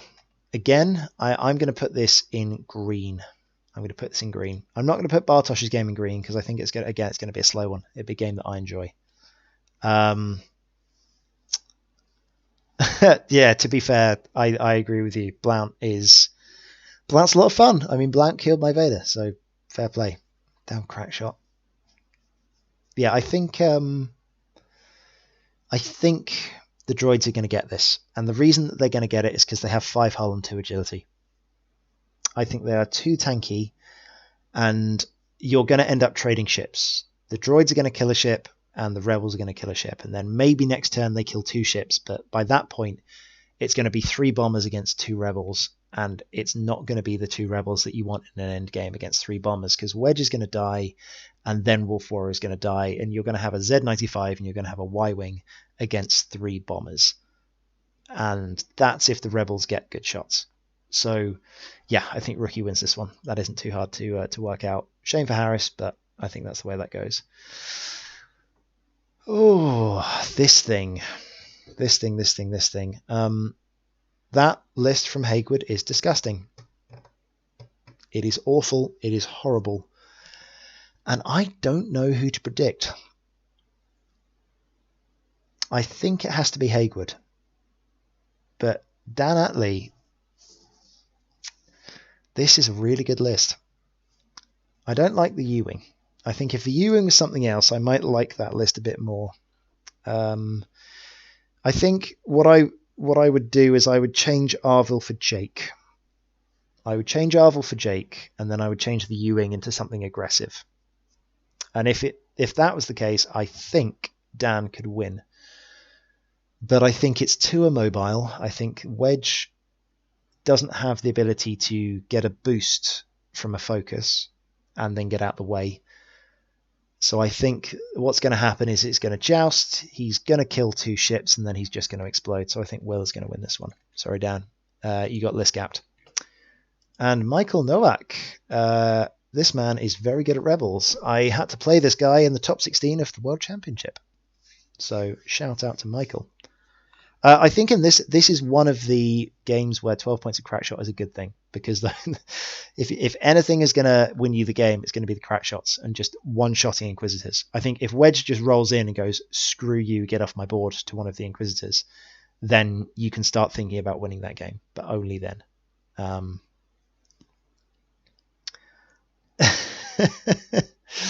Oh, this one. Yes, Rookie. I did enjoy that. I think Michael's going to stomp this game. I don't like saying that. I know, Raz, you're a good pilot. I like you. But, and also shout out, I believe I played Raz a few weeks ago with Ray and Poe. Was it with Ray? It was with Ray and Poe, yeah. So shout out to Raz. Raz killed Ray in like 2 turns, and then Poe finished off 4 ships on his own. It was a game. I don't know whether I should have won it, but I did.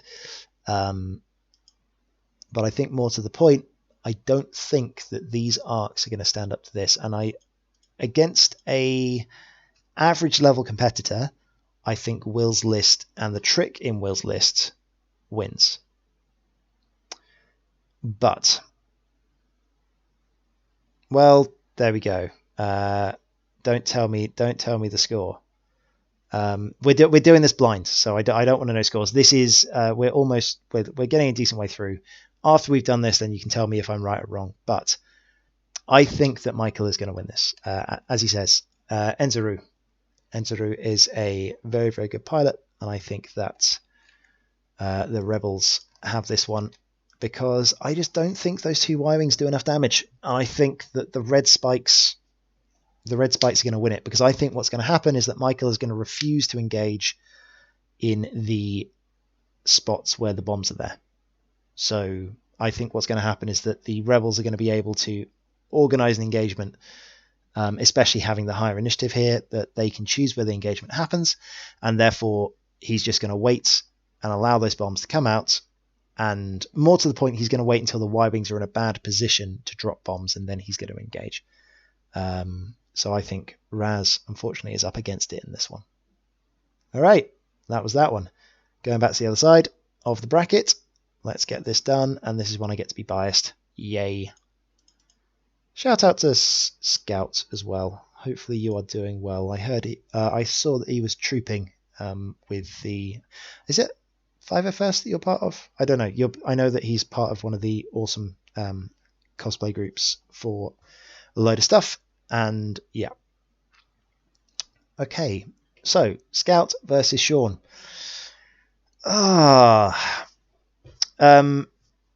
if you're interested, I believe it was first list that was featured most heavily was the 5-ship Resistance, and then the second one was the Django Zam.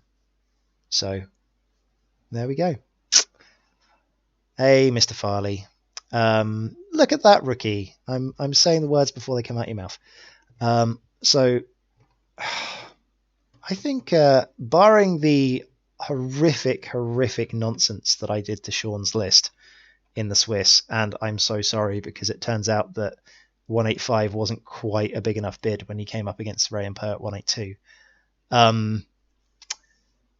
I think Sean has this. And I know that people are going to say that, okay, like Scout's been doing amazing and he went 6-0 and people are going to underestimate his list. But yeah, I think that the bid is going to win this one for Sean. I think he's a good pilot. He knows what to do. I'm worried about Lahuz.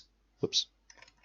I am worried about Lahuz. I think Lahuz could be the reason that Sean loses this game because Lahuz is there to die.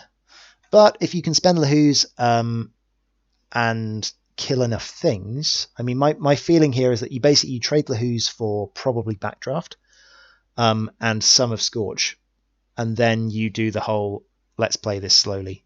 I'm glad. I'm really glad. Honestly, like you just got the worst matchup in matchup hell ever. I think if it was me, I think I would have preferred to use your list against like the Bosk monstrosity than I would against Ray and Per at 182. So yeah, I think Scout's gonna lose this. I don't want him to do it, but I'm gonna predict the 6-0 to lose in the first round. I think Sean's got it.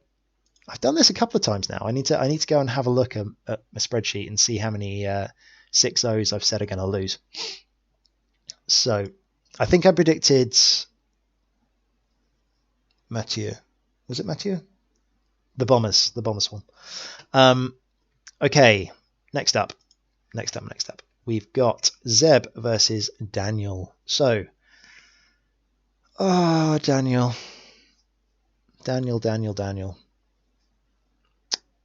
If there is one thing that Daniel does not want to see, it is bombs. It is bombs. Yeah, the gods of the brackets do dislike the first seeds. This is an interesting list. I like this list. I like this list a lot. I think the Instinctive Aim Advanced Optics is fun. I used it for a little while with Proton Torpedoes, and that is hilarious.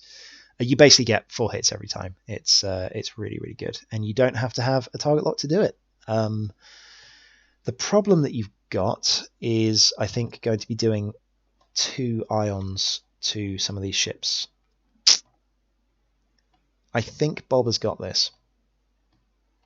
The problem is, Kylo, if there's one thing that can kill fire sprays, it's Kylo. This is my first coin flip. This one I am going to highlight because this is going to be a game. This is going to be a real game. Is it Taco? I think it might be Taco. There we go. So I think what's going to happen here is one of 2 things is going to happen. Thing number one is that a fire spray, probably Emon, is going to get caught by the Epsilons. If Eamon gets caught by the Epsilons and dies, because he doesn't have the rerolls, so I think you kill Eamon first here. You need to get rid of those bombs. Then I think what's going to happen is that you're going to lose the game because Boba will never shoot Kylo, and Kylo will eventually take Boba below half health, and then Kylo will win the game for you. However, I think that for Zeb to get this way through the tournament with that list, he's good at flying it, and I think someone who is very good at flying not just a bombing Andraster, but protons, thermals, I think there's going to be too many bombs there. I think that the Eamon is going to be able to outmaneuver all of those FOs, and I think he's going to just plant bombs in their face. He's not going to win this game quickly. This is going to be a slow game, and this is going to be a game where he wins on points. I think that we are going to see 1.5 fire sprays dead to a lot of half points, and probably half points on Kylo from bombs as well. So I think I'm going to go with Zeb here. Hard game, but I think Zeb.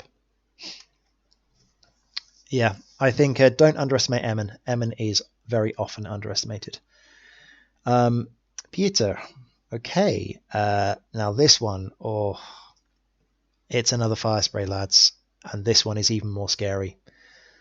Proton bombs, colonets, Andrasta. And there's a lot of things over here that don't like bombs.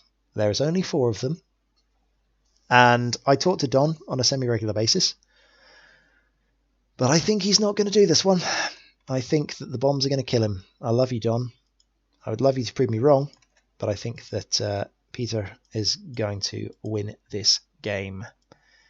I think the Roombas are going to be screwed by Nim, honestly. I think that they just can't deal with the bomb control here. Yeah. It's really, really difficult. Good to know. See, this is the thing, is that I think everyone in this cut is a really good player. That won't be true. There will be some people that aren't good, but I'm not going to call them out. I don't know who they are. But I think, obviously, some people have got lucky to get in. But I think generally, if you take a list like that, because these are not standard lists. These are not lists that you play and you just win with, right? These 2 lists here are skill-based lists. And that's why I'm voting for the fire sprays. Because if it was the Epsilons versus a 5-ship resistance beef, I would absolutely vote for Dan. But it's not. It is a skill-based list versus a skill-based list. Hey, I said that, Liam, I said there was one person that was bad, right? I didn't want to call you out in person. But no, I think that everyone in this is good. I really like that Epsilon Kylo list. I kind of want to try it.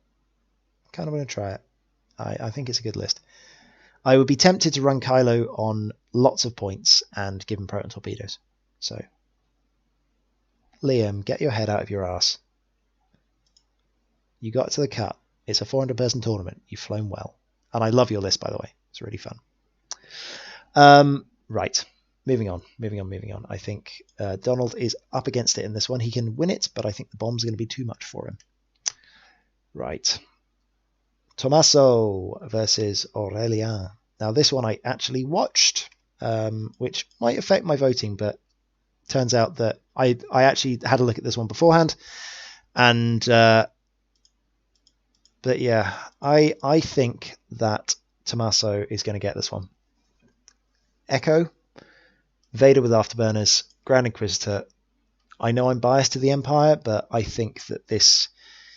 So, I built this 5-ship to destroy... So, I built this 3-ship Imperial, which is basically the same one. And I built this to destroy Rebel Beef. That is what it's built for. Yeah? And it does it very, very well. And Tommaso is a very nice man, I know him, and he's also very good at flying Imperials. So, sorry, Aurelien, I think you're screwed. So, I'm going to predict Tommaso there. I'm going to predict him because that Echo is going to go into some very nasty places, and you're not going to catch it. Vader's going to just fly around the board a couple of times. He's going to get around the back. He's going to punch some T-70s in the butt, and yeah, the intestines are going to come out. It's going to be not very pretty, and Grand Inquisitor is just there to get in the way and be scary and annoying. So, yeah, voting for the Italian. All right, Rob versus Chewie. Who are we doing? I don't like that Rob list. Chewie Power, Echo, and Vader. I would love Chewie to win this, but I don't think he's going to. Actually, so stop spoiling things. We're meant to, I know that he did, but we're trying to do this without knowing who did what. So, you know. Right. So I'm lucky there because that's the one that I did know the outcome for. So that's the only one that hasn't affected my judgment, which is good. I'm genuinely torn here because Echo and Vader on their own might be good enough to win this game. Because Echo is so good. And Sarisu doesn't really matter very much because you just don't get shot. Yeah, I think you have to accept the Sarisu. You have to split them up. I'm genuinely torn. Because in this game, Turf Fenrir is actually really good. It's one of the few games where Tur goes, that this is what I'm built for. And I really want Chewy Power to win. Unfortunately, I don't think he's going to. I think that the 6 are too strong, and unless you play a perfect game, you're not going to win. So I'm going to have a look at that 4 and 2, and I'm going to go, okay, you've clearly had some hard matchups. I'm not going to look back through the thing, but I think Rob's going to do this. So I think because of the tractor beams, if Echo gets done by a tractor beam, we're going to go with Rob on this one. However, as you can see from the next matchup, please win, Chewy. Please. Don't make me play against 6. Don't do it. Don't do it. I am actually picking a 6-0 to win, yeah. And if Chewy wins, spoilers, I'm going to tear him a new one because he loses the bid and Echo and Tur do not want to see Ray. They do not want to see Ray at all. It's going to go badly for him. So if Chewy does win that game, I am over the moon. If he doesn't, I am quite sad because I have to play this. Blah. Garbage. Yeah, so do me a favour, Chewy, and beat him for me. There we go. Thank you for the follows, by the way. I haven't shouted them out. Anderson, Andy, Spike, Dreadeye, Chopico, Squadron Podcast. Look at that, all the peoples. Do I have the deepest bid in the event? Nope, but I'm the deepest bid in the cut. So I no longer have to... yeah, she really likes eating 3 Imperials. It's not a pretty sight, as Sean can tell us. 3 aces that lose the bid to Ray do not have a good time. So this is why we do actually need to. Of course, I'm going to win my game. What? Like, I'm world champion. This is how this works. So this is the fun one. Am I going to predict myself? Of course I'm going to predict myself. I'm not going to tell you too much about this game because I'm playing it on Wednesday. But I think I'm going to win it because it's a 2-ship. And I had a very, very, very good game against Sasha Wagner in the top 16 of the German Nationals. He beat me because Django had a hull upgrade.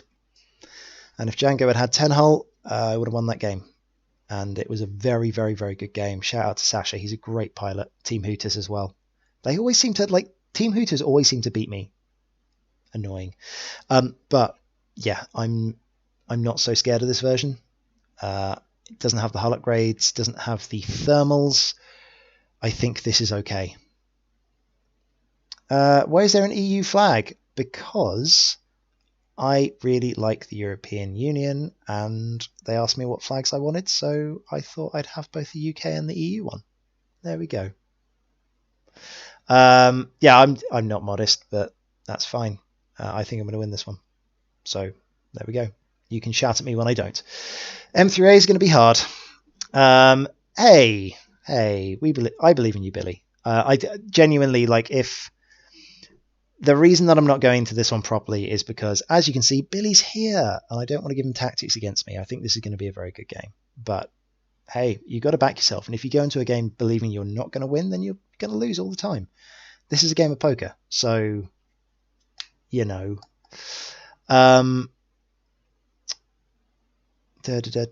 the players were asked. So this was nothing to do with Rookie.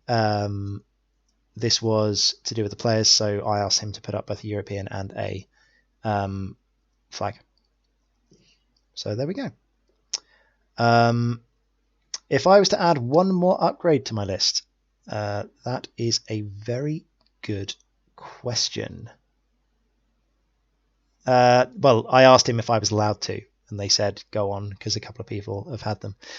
If I was to add one upgrade to my list, Ray is fine. Ray stays as she is. What would I add to Poe? I'd probably swap the advanced protons for actual protons, or I might change the protons to proton rockets. I don't think Poe needs any more. I think the list is good as it is, honestly. So there we go. Right. Moving on. I'm gonna predict me because hee. Right, Lou. Moving on to Lou.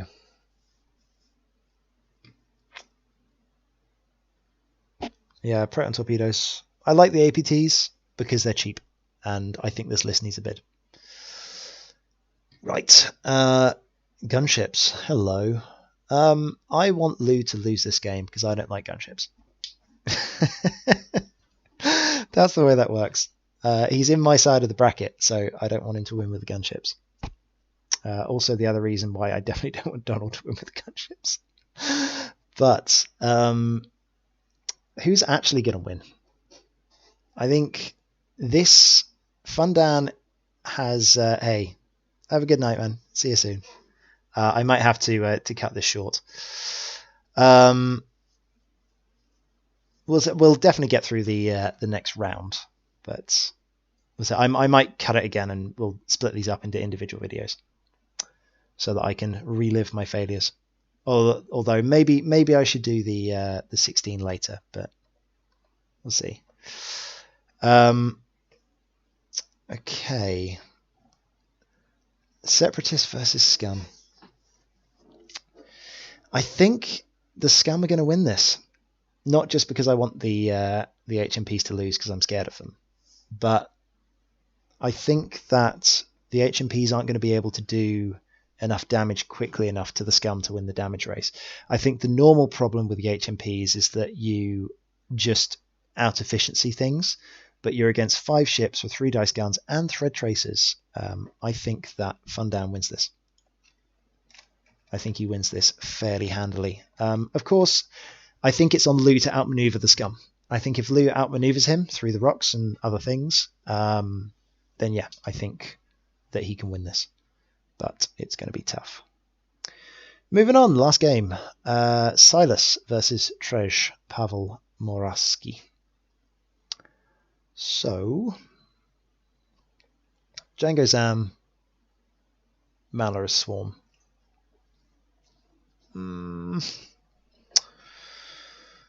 Good questions. Very good questions. I think the Malorous Swarm wins this. Oh, but there's 2. Oh no, that's a problem. If there was 6 ships, I think Trej would win, and I think he's still going to win. I'm going to back Trej in this one because I think that the fire sprays cannot avoid that firepower. I think there is too much. I don't think that the thermals will do enough. And oh, sorry, Oh God, I misread. Hey, see you, Liam. Have a good one. Yeah, so I've definitely Trej because he's got Von Reg. He doesn't have the bid, but I think you go ahead and joust Django, wipe Django off the board, and then Von Reg should be able to win versus Zam. Probably. It's a tough game, but I think Trej wins this. Also because Von Reg sits at the back and is able to just put decent shots into Zam if he needs to. I don't think the 2-ship has enough to kill these FOs. I don't think that they will punch through them quickly enough, and I think that they will do too much damage to one of the sprays to win this. So, what we're going to do is that is the end of the top 64. We're going to pause it there. If you're watching on YouTube, well, congratulations, you can come back and enjoy the top 32. I'm going to do this one based on my predictions right now. So we're going to do a breakdown of the 32 and hopefully get all the way up to the finals. Now we've got the long one out the way. We'll go from there, and hopefully we can get to the finals for 2 in the morning. That'd be nice. And yeah, go from there. So I'm going to have a quick bio break, and for those of you watching on Twitch, I will be back in about 2 minutes. Bye.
And we're back. And we're back. How many people did I lose? Probably quite a lot. All right. So let's carry on.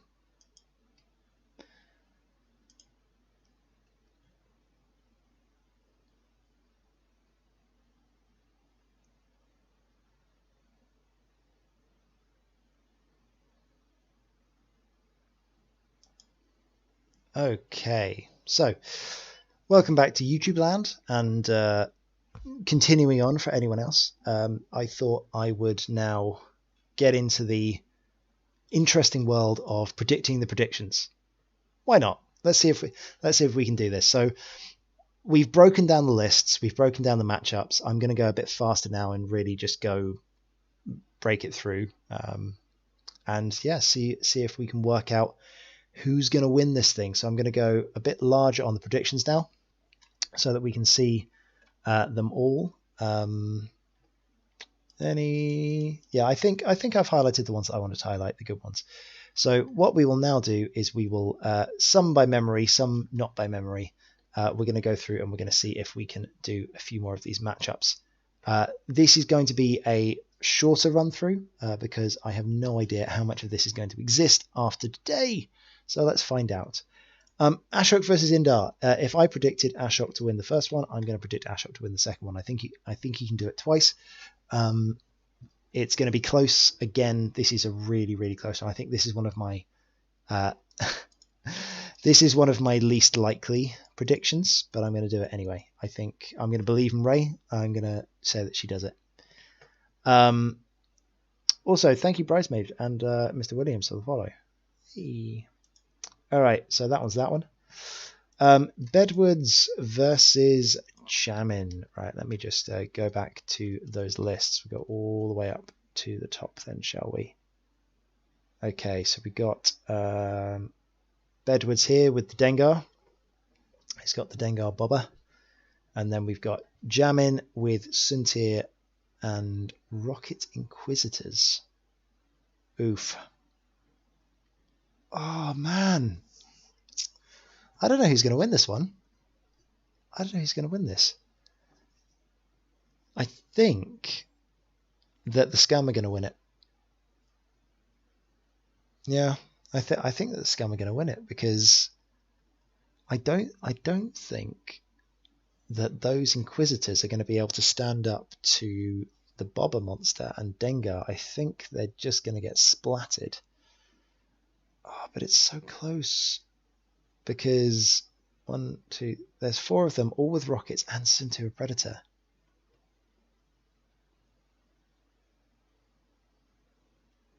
Oh, that's a very good point.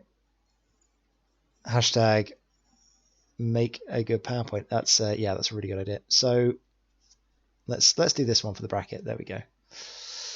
So in which case, Bobber Dengar and Sunny versus Suntir Rocket Barons. I think I'm going to carry on believing in Jamin here.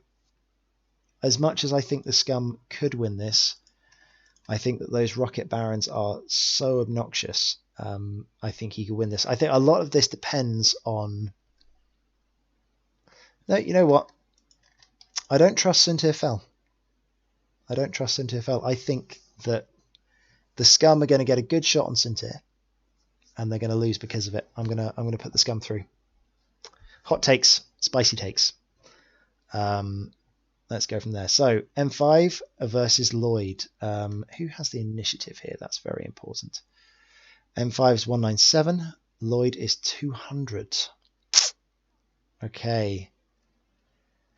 Yeah, I don't trust Suntir Fel. That's why I haven't used him in years, and every time I do use him, he's always depressing. It's very annoying. I think so. The reason I think M5 for this one.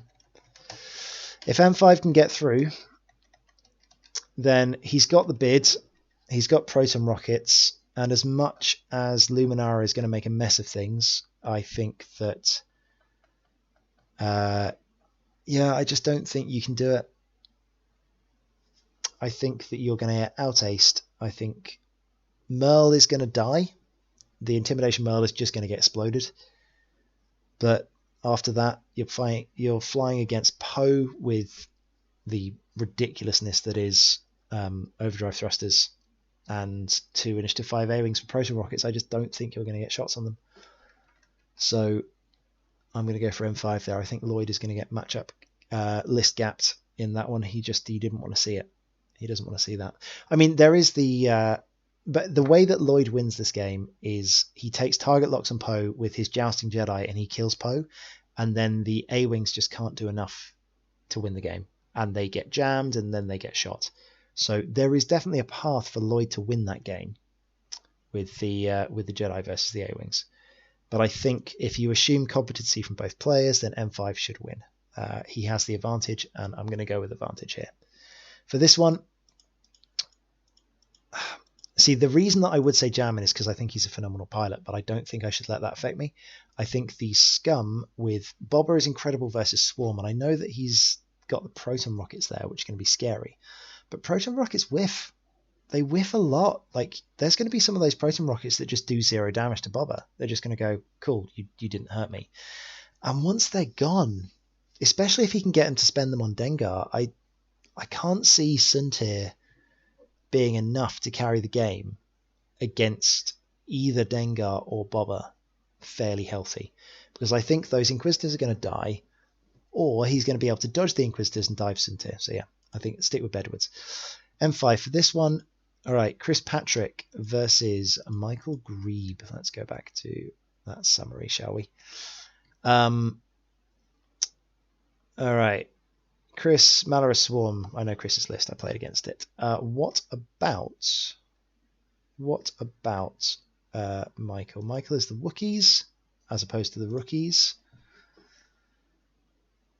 Yeah, I think Chris wins this. I think... Wait, who's got the initiative? Ooh, that's going to be a roll. I think if the Wookiees win the initiative roll and force that Signar to go first, the Wookiees can win. This is going to be a very interesting question, because I think... I don't know who wins this game. The problem is that the Wookiees can burn down Malorus very, very, very quickly, and I don't think there is a good... Michael wants to be second so much, because if Michael is first, then he's just going to dumpster. Because the TIE... Sorry, to explain, the TIE Fighters are going to have strain. It's a Malorus list, so if... Yeah, if Chris is forced to shoot first... Sorry, hey Funwalk. If Chris is... I already said that this is going to come down to initiative in your game, and I'm curious to see which one you choose. I think that the Wookiees are going to get you based on the side arcs. I think they're going to be able to get more effective shots. But this is a coin flip game between you and Michael. Honestly, it depends on your red dice. So, there we go. But I think if it's Wookiees, as I've predicted the Wookiees to win, if it's Wookiees against...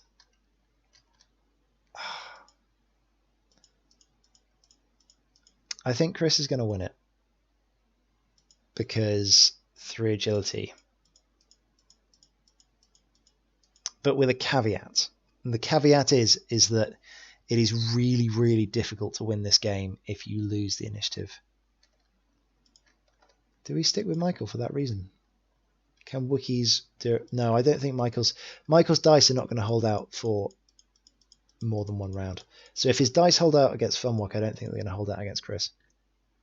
So I'm going to predict that Funwalk is a closer game in terms of you're throwing red dice against each other.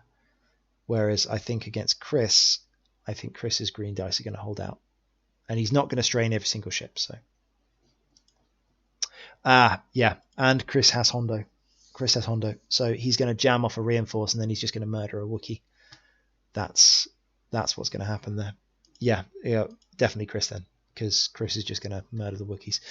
I think Funwalk has a much better chance against Chris than Michael does. So Funwalk, if you are to get through and beat the Wookiees, I think that you will win this game. Yeah, I think the T-70s will beat the Malorus Swarm, but the Wookiees will not. But I think the Wookiees will beat T-70s. Okay. Farley versus Zeb. What was Zeb? Zeb was interesting. Are we now on the other one? Yes, we are. Let's go. Scroll. Last one. Here we go. So Zeb was Boba Emmon. I think Farley's got this. Farley, you have ended up in a really good position in this cut. You have got 2 of the games that you really want. Yeah, everything is possible with Lucky Fun What Rolls. Yeah, I think Farley's got a good run. He's got a very good run. He wants to hit these 2 because they're not going to be able to touch him. He's got the initiative. He's going to run rings around the fire sprays, and I think he's going to very, very slowly kill the fire sprays. So Sean's got that.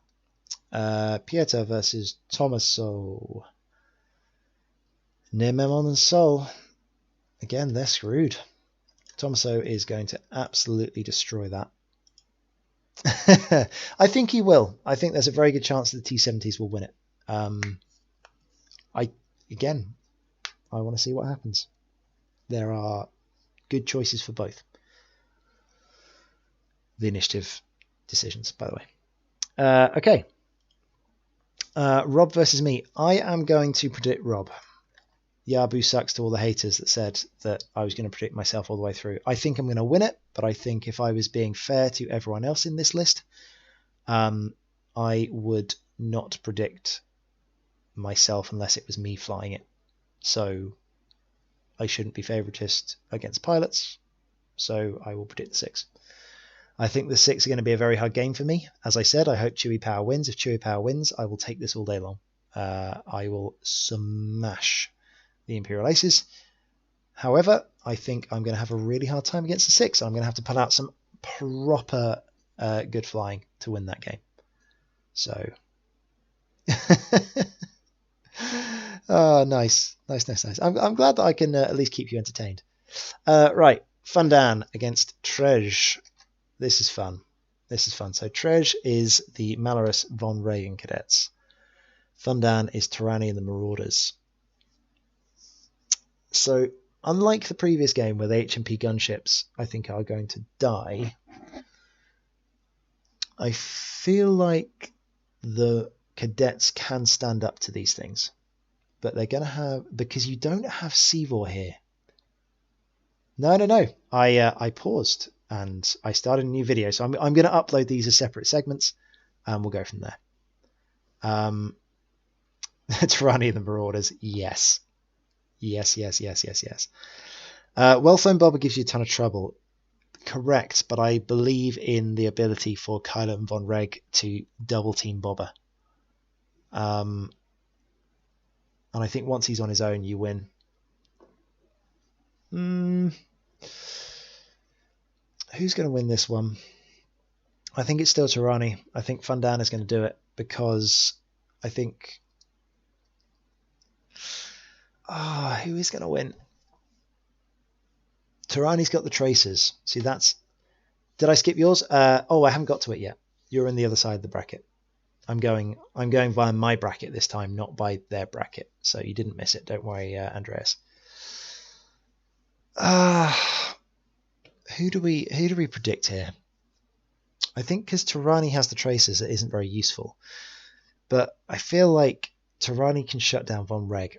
This game is going to come down to whether or not you can shut down Von Reg early. And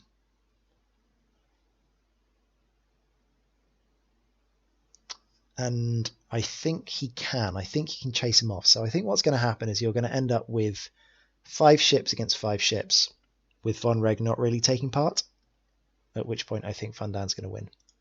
So I'm going to believe, yeah, I think so.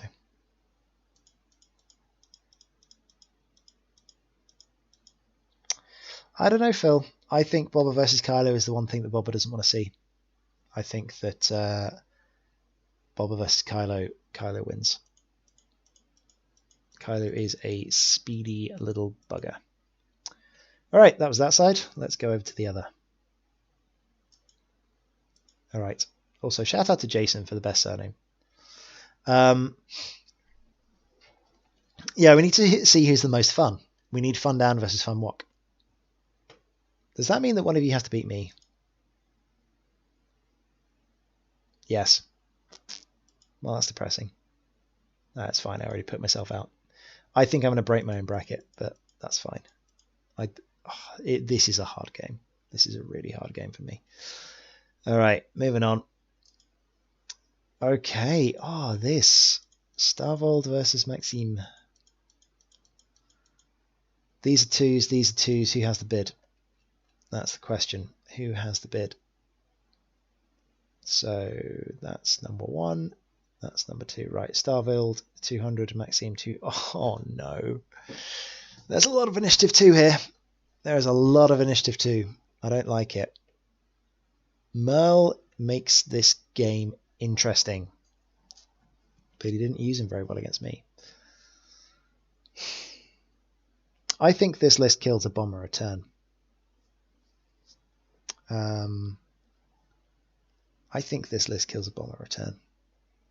It's got enough firepower. It's not going to initiative kill one, but it is going to kill one.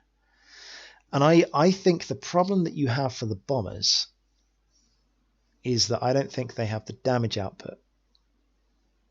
They have the ion control, but I don't think they have the damage output. And I think the whole idea of the bomber list is that you ion multiple things and then you turn away and you bomb them, right? That's the whole idea. But I think with Kaz and Merle, I think I'm going to give this to Starvold. I think Starvold wins this game. If this was a standard beef, then Starvold would lose. But I think if Starvold does not fly this together, and he flies a bit more of an AC game, because he can joust the bombers and he can kill enough for his ace in Kaz to win the game. So I think he will get some initiative kills. I think second round, Kaz and Rose will kill some bombers, and he can win that game. So I will put my money behind Starvold. I know that Maxime is a good player, but everyone's a good player. It's fine. Okay, so Joe versus Scott. What has Scott got? What has Scott got? Let's go for this thing again. All right, so Joe, Mr. Condon, has the hand Fen Bosk. Nonsense. It's always good fun. Scott, Torkel, Seavor, Marauders. Fun. Bosk doesn't like being initiative 0. However, I think that Han and Fen win this. Because you can nuke Torkil. Before Bosk dies, Torkil is gone. And because of that, you then start initiative killing things. So I'm going to back Joe. I think Joe can outmaneuver that list and get it to a point where he trades Bosk for Torkil and then he wins. So I'm going to back Joe on this one. I think it's close, but yeah, I think Han and Fen can do it.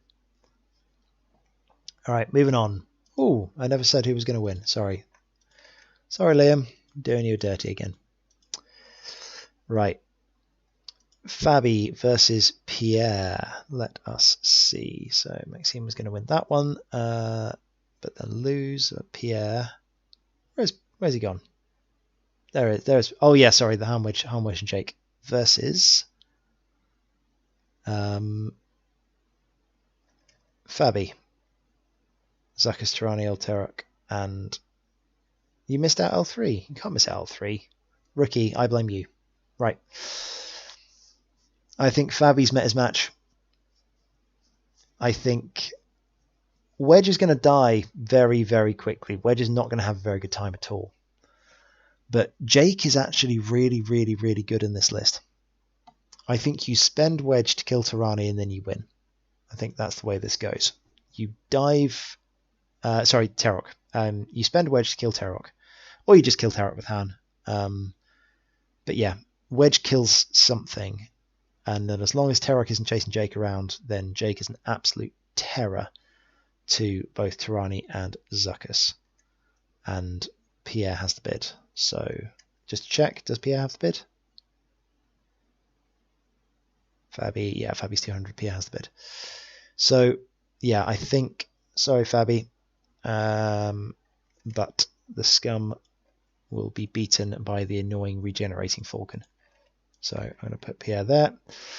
All right, Rak versus Piotr with Django and Zam.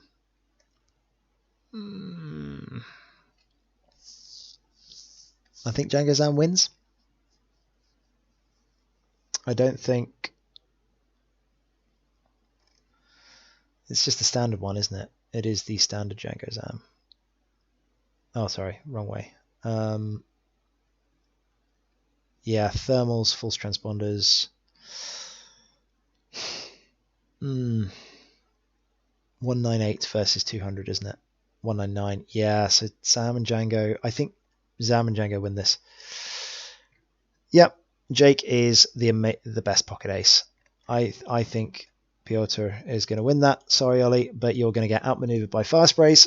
They're not going to let you get the engagement you want, and the ties aren't going to do enough, and they will accept a double stress for killing ties, and they'll probably try and kill them with the thermals. So I think Piotr is going to win that one.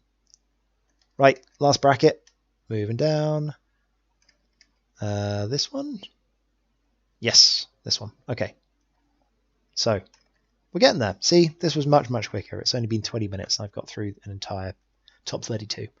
I'm doing this speedy now. We'll get to the spice. We'll get to who's going to win. Probably going to be entirely wrong, but let's see if I can do it. I'm going to claim so much credit. If I get this right, it's going to be insane. All right, Maui versus Jared. I like Maui's list. Let's see what Jared has. Jared is the network swarm? Huh? Who dis? Jared. Oh, yeah, sorry, bombers. Why not just call it a droid swarm? Rookie, I blame you. Right. So, sorry, that needs to be smaller so you can see the text. Is that a good split? Probably. It's fine. Okay, so Jared, tubs, androids, 3 tubs, diamond borons, plasmas versus Maui. I've played this list. I've played this matchup. And I don't like it. I think if Tharlin gets through, he wins. So Tharlin will win this game, but Maui will not. So I think if Maui beats Tharlin, then Jared gets through. That is a very hard game to play with the Falcon. And Luke. Like, Luke just... God. They just can't get away. I mean, you play that game as 3 separate ships. You use the engine upgrade on the Hawk and you just try and run around in circles. That's an interesting game. And if you get the opportunity to watch that game, I would again watch that game. I think everyone sleeps on this list. I think you're underestimating it massively. What do we got? Cali Toolman versus, otherwise known as Andreas, versus Sebastian. So Wolfwaro, Jan, Jake, and Dutch versus Double Fire Spray. I think the Rebels win this. I think they have the punch to beat the Fire Sprays. So, sorry, Andreas. You are definitely in trouble. I think you can pull it out. So if you fly that really, really, really well, I think you can win it. I think you can kill Jan or the Wookiee, and then I think you can win. But, yeah, I don't think you're going to win this one. I think the ion torpedoes are going to cause you trouble. There's just a lot of things in there that the double fire sprays don't want to see, and well-flown beef is that thing. All right, so Bartosz versus Rookie. Let's see. So we know what Bartosz is flying. Rookie was flying the tubs. This is a game. This is a game. I think, Rookie, you are in trouble. I don't know. Are you in trouble? This is a really interesting game. This is a really interesting game. I don't know who wins. And I feel like it might be Rookie. Do you know what this is going to come down to? this is going to come down to this. It's going to come down to whether or not this stealth device stays alive. If Bartosz's Anakin keeps the stealth device alive, he wins the game. If he loses the stealth device, then all of these 3 dice guns are going to cause him a massive world of hurt. Again, this is going to be a careful game. He's going to try and draw them apart. I think because Bartosz has clouds, I'm going to go with Bartosz.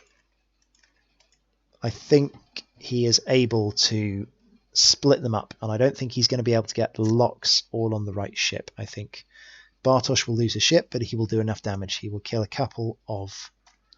I don't think he'll lose Anakin. I think he will lose either Obi or Rick, and then he will kill enough bombers to win that game.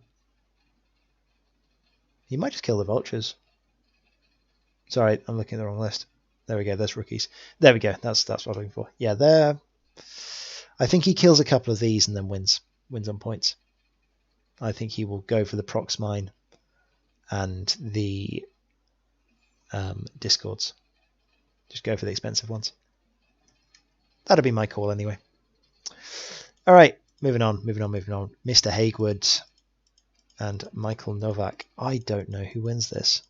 So just to clarify for the people who like the lists, we have Michael with the standard Rebel Beef, Wolforo, Jan, etc. There we go. There's the thing. It's a very good Rebel list. Michael is very good with Rebels. And then we have this monstrosity, and it is a monstrosity. The Barons and Wampa. I think Hagewood has met his match. I think that Michael will win this because the Inquisitors do not have enough shots. And I think the massive amount of red dice spike from the Rebels will be able to win that game. Hagewood? It's close. I mean,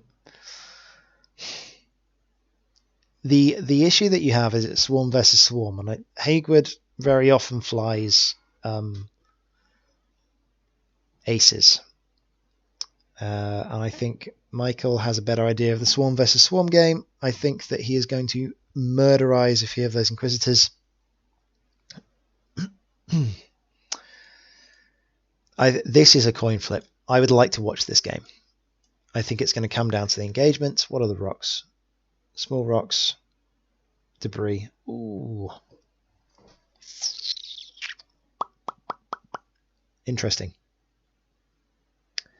Yeah, so I think the concussion bombs are going to be a big play. I think the fact that he has 2 sets of bombs, I think Michael can win this because he doesn't joust. He draws him in, he drops bombs on him, and then he picks them off. I think. But that's who I think is going to win this one. So, shall we do the last few? Will has a lot of shots, yes. Will has an awful lot of shots. All right, let's break it down. Let's break it down. Let's go back up to the top. Let's finish this off because I should probably sleep at some point. Okay, so what have we got? We have, sorry, looking at this, Ashok is Ray and Poe with the torpedoes. Bedwoods is Boba Dengar and Sunny. Now, I believe Bedwoods is running on 200. So therefore he gonna lose. I'm back in Ray Poe. I think this Ashok has a good series of matchups here. I wish I was playing all of these games. I really do. There we go, Ashok. I wish I was you. I think Mr. Hemmings has got himself a good series of matchups. If Jamin wins, he's screwed, basically. So if Bedwoods doesn't beat Jamin, then I think Ashok is in trouble because Ray does not like all of those proton torpedoes. Then again, Suntir versus Poe. Suntir loses that game. So again, I'd probably back Ashok. All right, M5 versus Chris. M5, you have run out of tether. Your A-Wings are not going to do enough. Poe is going to die, I think. So A-Wings and an Intimidation Merle, because of the fact that he doesn't want the A-Wings to move before the big fat danger shuttle. I think Hondo in this game is going to be absolute money. The A-Wings are going to get jammed. They're not going to be able to fire the proton torpedoes, and they're just going to die to 1,000,001 cuts. I think Chris is going to win. Okay.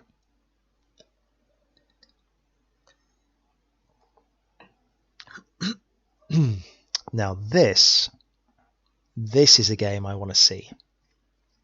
Ace versus Ace. Sean has the bid. Tommaso has the better list. I don't know how this is going to go. I think Lahoo's is dead weight, but because Sean has Lahoo's, so you've got Lahoo's, Kylo, and Von Reg versus Echo, Vader, and Grand Inquisitor. I think the Grand Inquisitor is going to be very, very useful in shutting down Lahoo's and Von Reg. I think Echo is going to be picked on, but can get in a lot of nasty places. The key here is, can Tommaso shut down Kylo with Vader?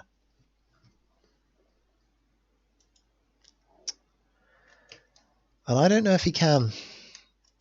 I feel like the initiative might be too big a hill to climb on this one. I'm going to put Sean here, because I think what's going to happen is that Von Reg is going to halve Vader, he's going to kill Echo, and he's going to ignore the Grand Inquisitor, and if he does that, then he's going to win. I think, yeah, as you're saying, if you shoot the Grand Inquisitor, you lose that game, but if you ignore the Grand Inquisitor and just allow him to be annoying, then you win, because Echo dies and then Vader gets halved and you lose Lahoo's, and that's it. So I think Sean's got this one, but it's going to be a good game. I think this is not as drawn and quartered as it may seem, but I would back the FO because they have the bid. I think if it was Whisper and not Echo, I think you'd struggle. This is why I don't like the Echo version. I would prefer to swap out the Grand Inquisitor for something else and have Echo instead, because Whisper having the evade token to spend and to just joust things, yeah, Von Reg does not like that. Whisper picks on Von Reg, Vader picks on Kylo. That's the way that I would win that game. Yeah. Okay. Last one in this bracket. Rob versus Fundan. Okay, I'm going to have to remind myself of those. Rob is the 6. No, we're on the last one, aren't we? There we go. So, where's Fundan? Where's he gone? There he is. Tyranny Marauders. Tyranny Marauders versus that really, really, really annoying 6 Swarm. I think the 6 are going to win. You can't kill them.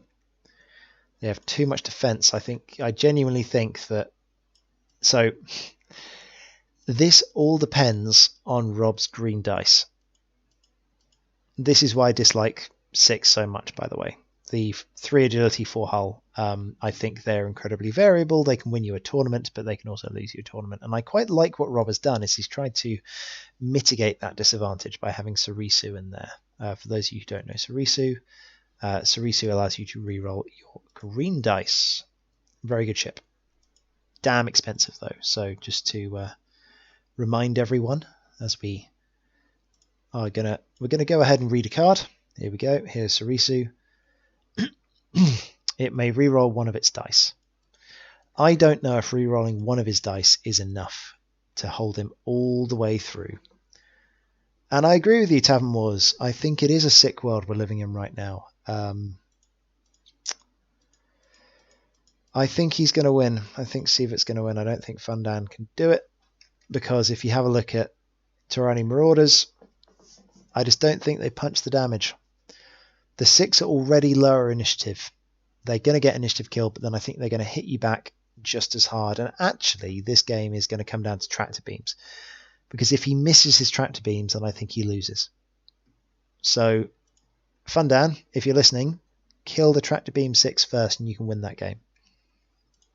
Maybe. Hope he rolls bad greens, basically. Alright. So, we're getting down to the business end now. Ashok versus Patrick. I've played that game. It doesn't go well for Ashok. I think Patrick wins it. Again, it depends on green dice. I got a bloody good engage in that game, and I think Chris will admit that I didn't get the reds that I was hoping for.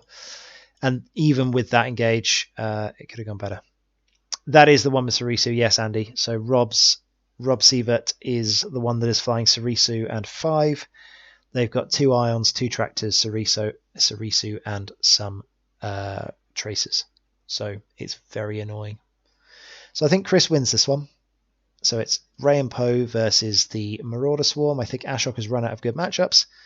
And the Malorus Swarm. Yeah, exactly. It literally is. Hope he rolls bad green dice is the plan for that game. Because what else can you do? They're 4 hull, 3 agility ships. Don't get shot? Sure.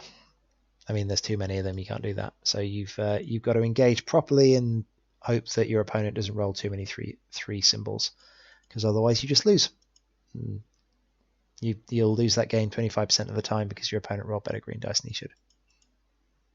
I'm salty, but it's fine. So Sean versus Rob. There's a question. I think, again, if Sean didn't have Lahuz, then he could win this, but he does. And I think Lahuz gives up too many points. So I'm going to go for Rob here. I think Rob wins this because Sean is not going to be able to outdamage that list. He's going to lose Lahuz, and then I don't think Kyber and Von Reg are going to be able to pull it back. So, looking at this side, let's get these up. Starvold versus Scooter Joe. Fen, Bosk, and Han versus Resistance Beef. This is a genuinely hard call.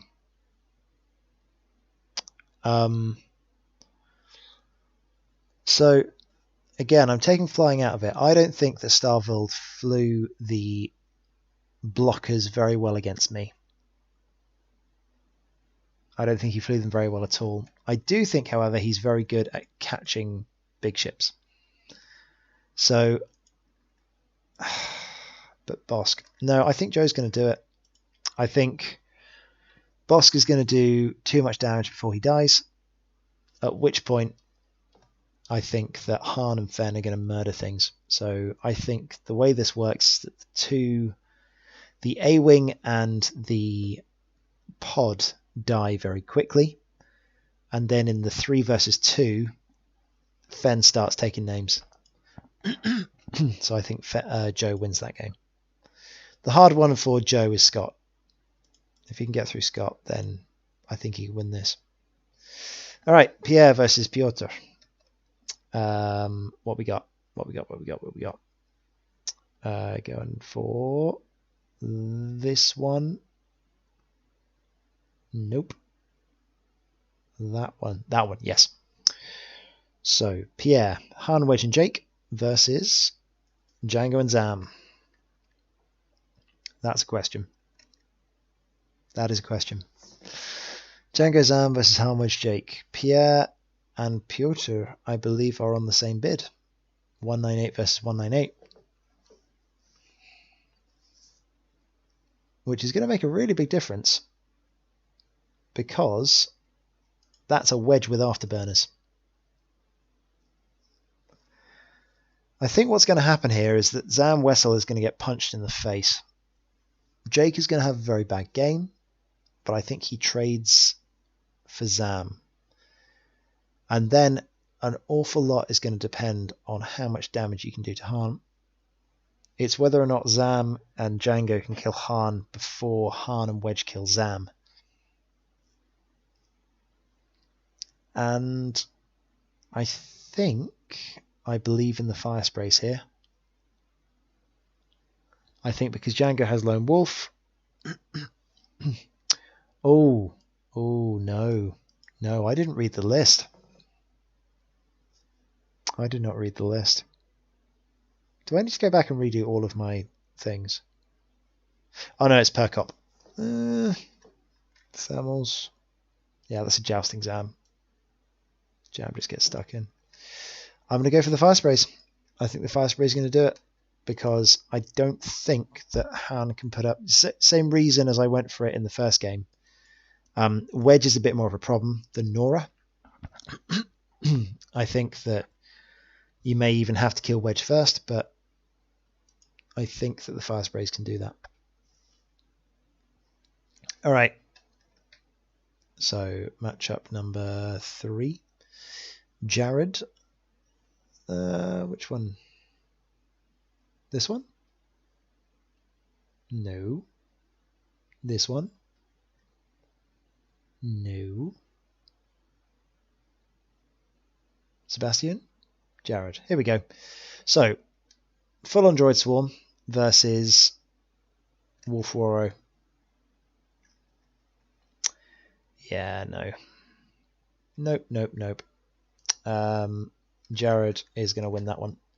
The Droid Swarm is going to do very bad things to Rebels. It's going to run them over, honestly. I think the Jan and Wolf Waro are going to die a very painful death. Michael versus Bartosz, though. I think if Will wins, Bartosz loses. I think if Michael wins, Bartosz wins. These guys play each other too much. Bartosz and Michael play each other too much. I think Bartosz is going to win. Does he beat the Wookiee? Does he beat the Wookiee? If anyone can do it, I think Ken can do it. He has the ability to. He has the lots of defense dice.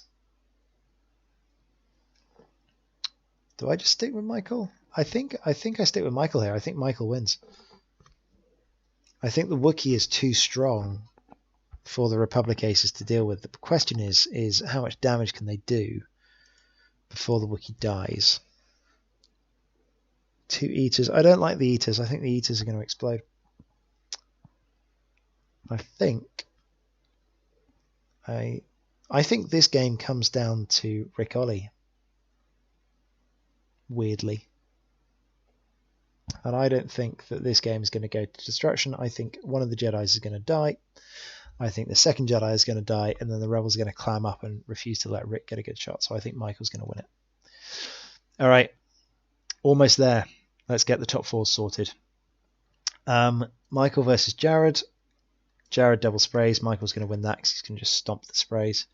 Oh, sorry. No, Jared was not double sprays. What was Jared? Jared was the Network Swarm. Again, Network Swarm is going to stomp all over the Rebels. This one, Joe versus Sprays. Who has the bid? Who has the bid? Where's my red one? There is Joe. Joe is 200. The Sprays, Petrie, Piotr. There we go, 198.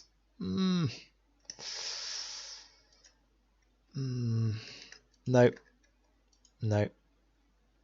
It's not gonna do it. I think the Sprays kill Bosk eventually. You got the double tap, you got the jousting Zam, you kill Bosk, and then I think Django beats Fen. I think that's gonna do it. So who's gonna hit the final? I think again. Oh, now this Sprays versus CIS. I think the Sprays lose. Are we going to see a Droid Swarm in the final?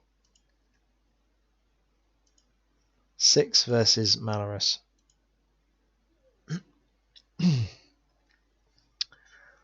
Who has the bid here? Sievert versus Patrick. Right, let's go back to this.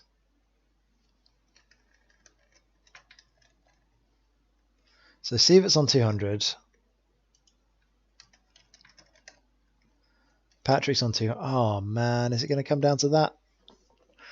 I think this is going to come down to who wins the bid. Because if Malorus can go second, then the FOs aren't going to get strains. I genuinely don't know. I genuinely don't know. Right. So let's just have another look at that. It's in this one? Yeah, it is. Sievert. Right. Tractor, ion, tracers, shield on Sarisu. Same principle, actually. It's the same list. It's 5 ship versus 5 ship with a support. This one's defensive, the other one's aggressive. But these have 3 dice guns.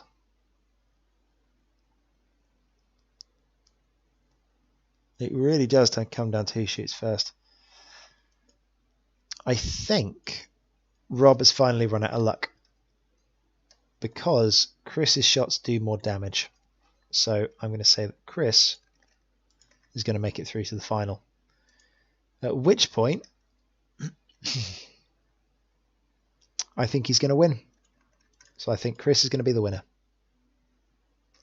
Because I think whichever wins this game, I think whoever wins out of these two are going to beat the Droid Swarm, because I don't think the Droid Swarm can deal with 3 agility. So there we go. We have a winner.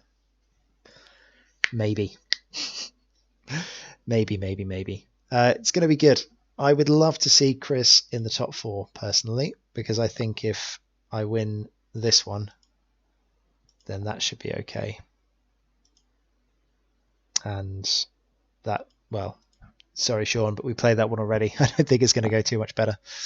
So yeah, I think that I think we're going to see either Malorus or the 6 take it, but it all depends on whether or not their green dice can hold out. Like, are you going to roll good greens? That's what it's going to come down to. So after a solid 2 hours, we made it. I'm glad I split that up into 2 bits. I'm going to have to completely re-record the Topsy Steam because I'm sure that I've got wrong already. While we're here, let's do this. Let's see how many I've lost on already. Let's check out the challenge bracket and see, because I know the challenge bracket has been updated. So let's see if I've got any right and let's see if I've got any wrong. So let's put these side by side, shall we? Boop, boop, and do a bit of a zoom. Okay, so right, this one I was cheating. I already knew the answer, but I believed it, so I'll take that win. Scott versus Demetrius. Scott versus Demetrius. Where were we? So that is going to be...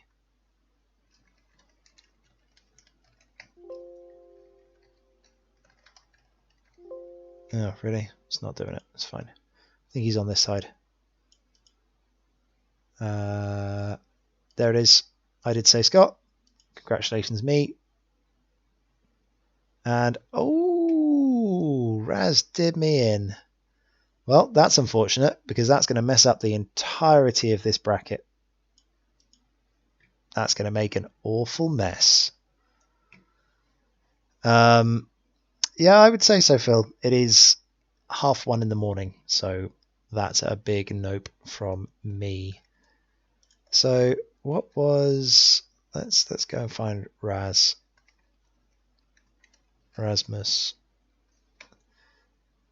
Wow.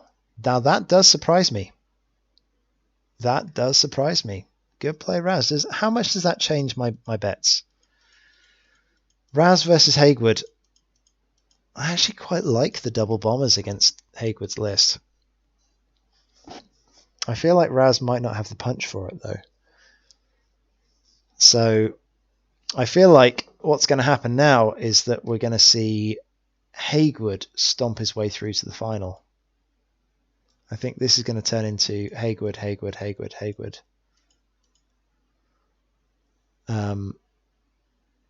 Yeah, that's going to be a game. That's going to come down to patience. And I think Hagewood will beat the droids because he's got the agility for it. So I feel like we might see... I think on both sides of the bracket, we're going to see 3 Agi versus 3 Agi on both sides. But there we go. I'll take 2 out of 3. We'll see how well I do on the rest of them. I got 64. I reckon I can get 2/3. We'll see. Anyway, thank you very much all. Hopefully you enjoyed that and was good fun. Any questions from you guys before we go and fall asleep?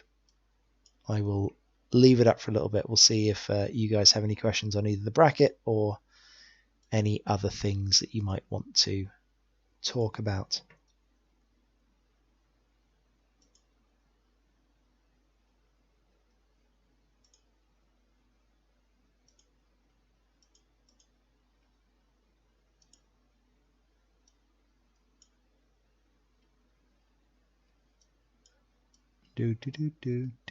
Well, that looks like a big fat nope. So, well, if it's a big nope, then away with you people.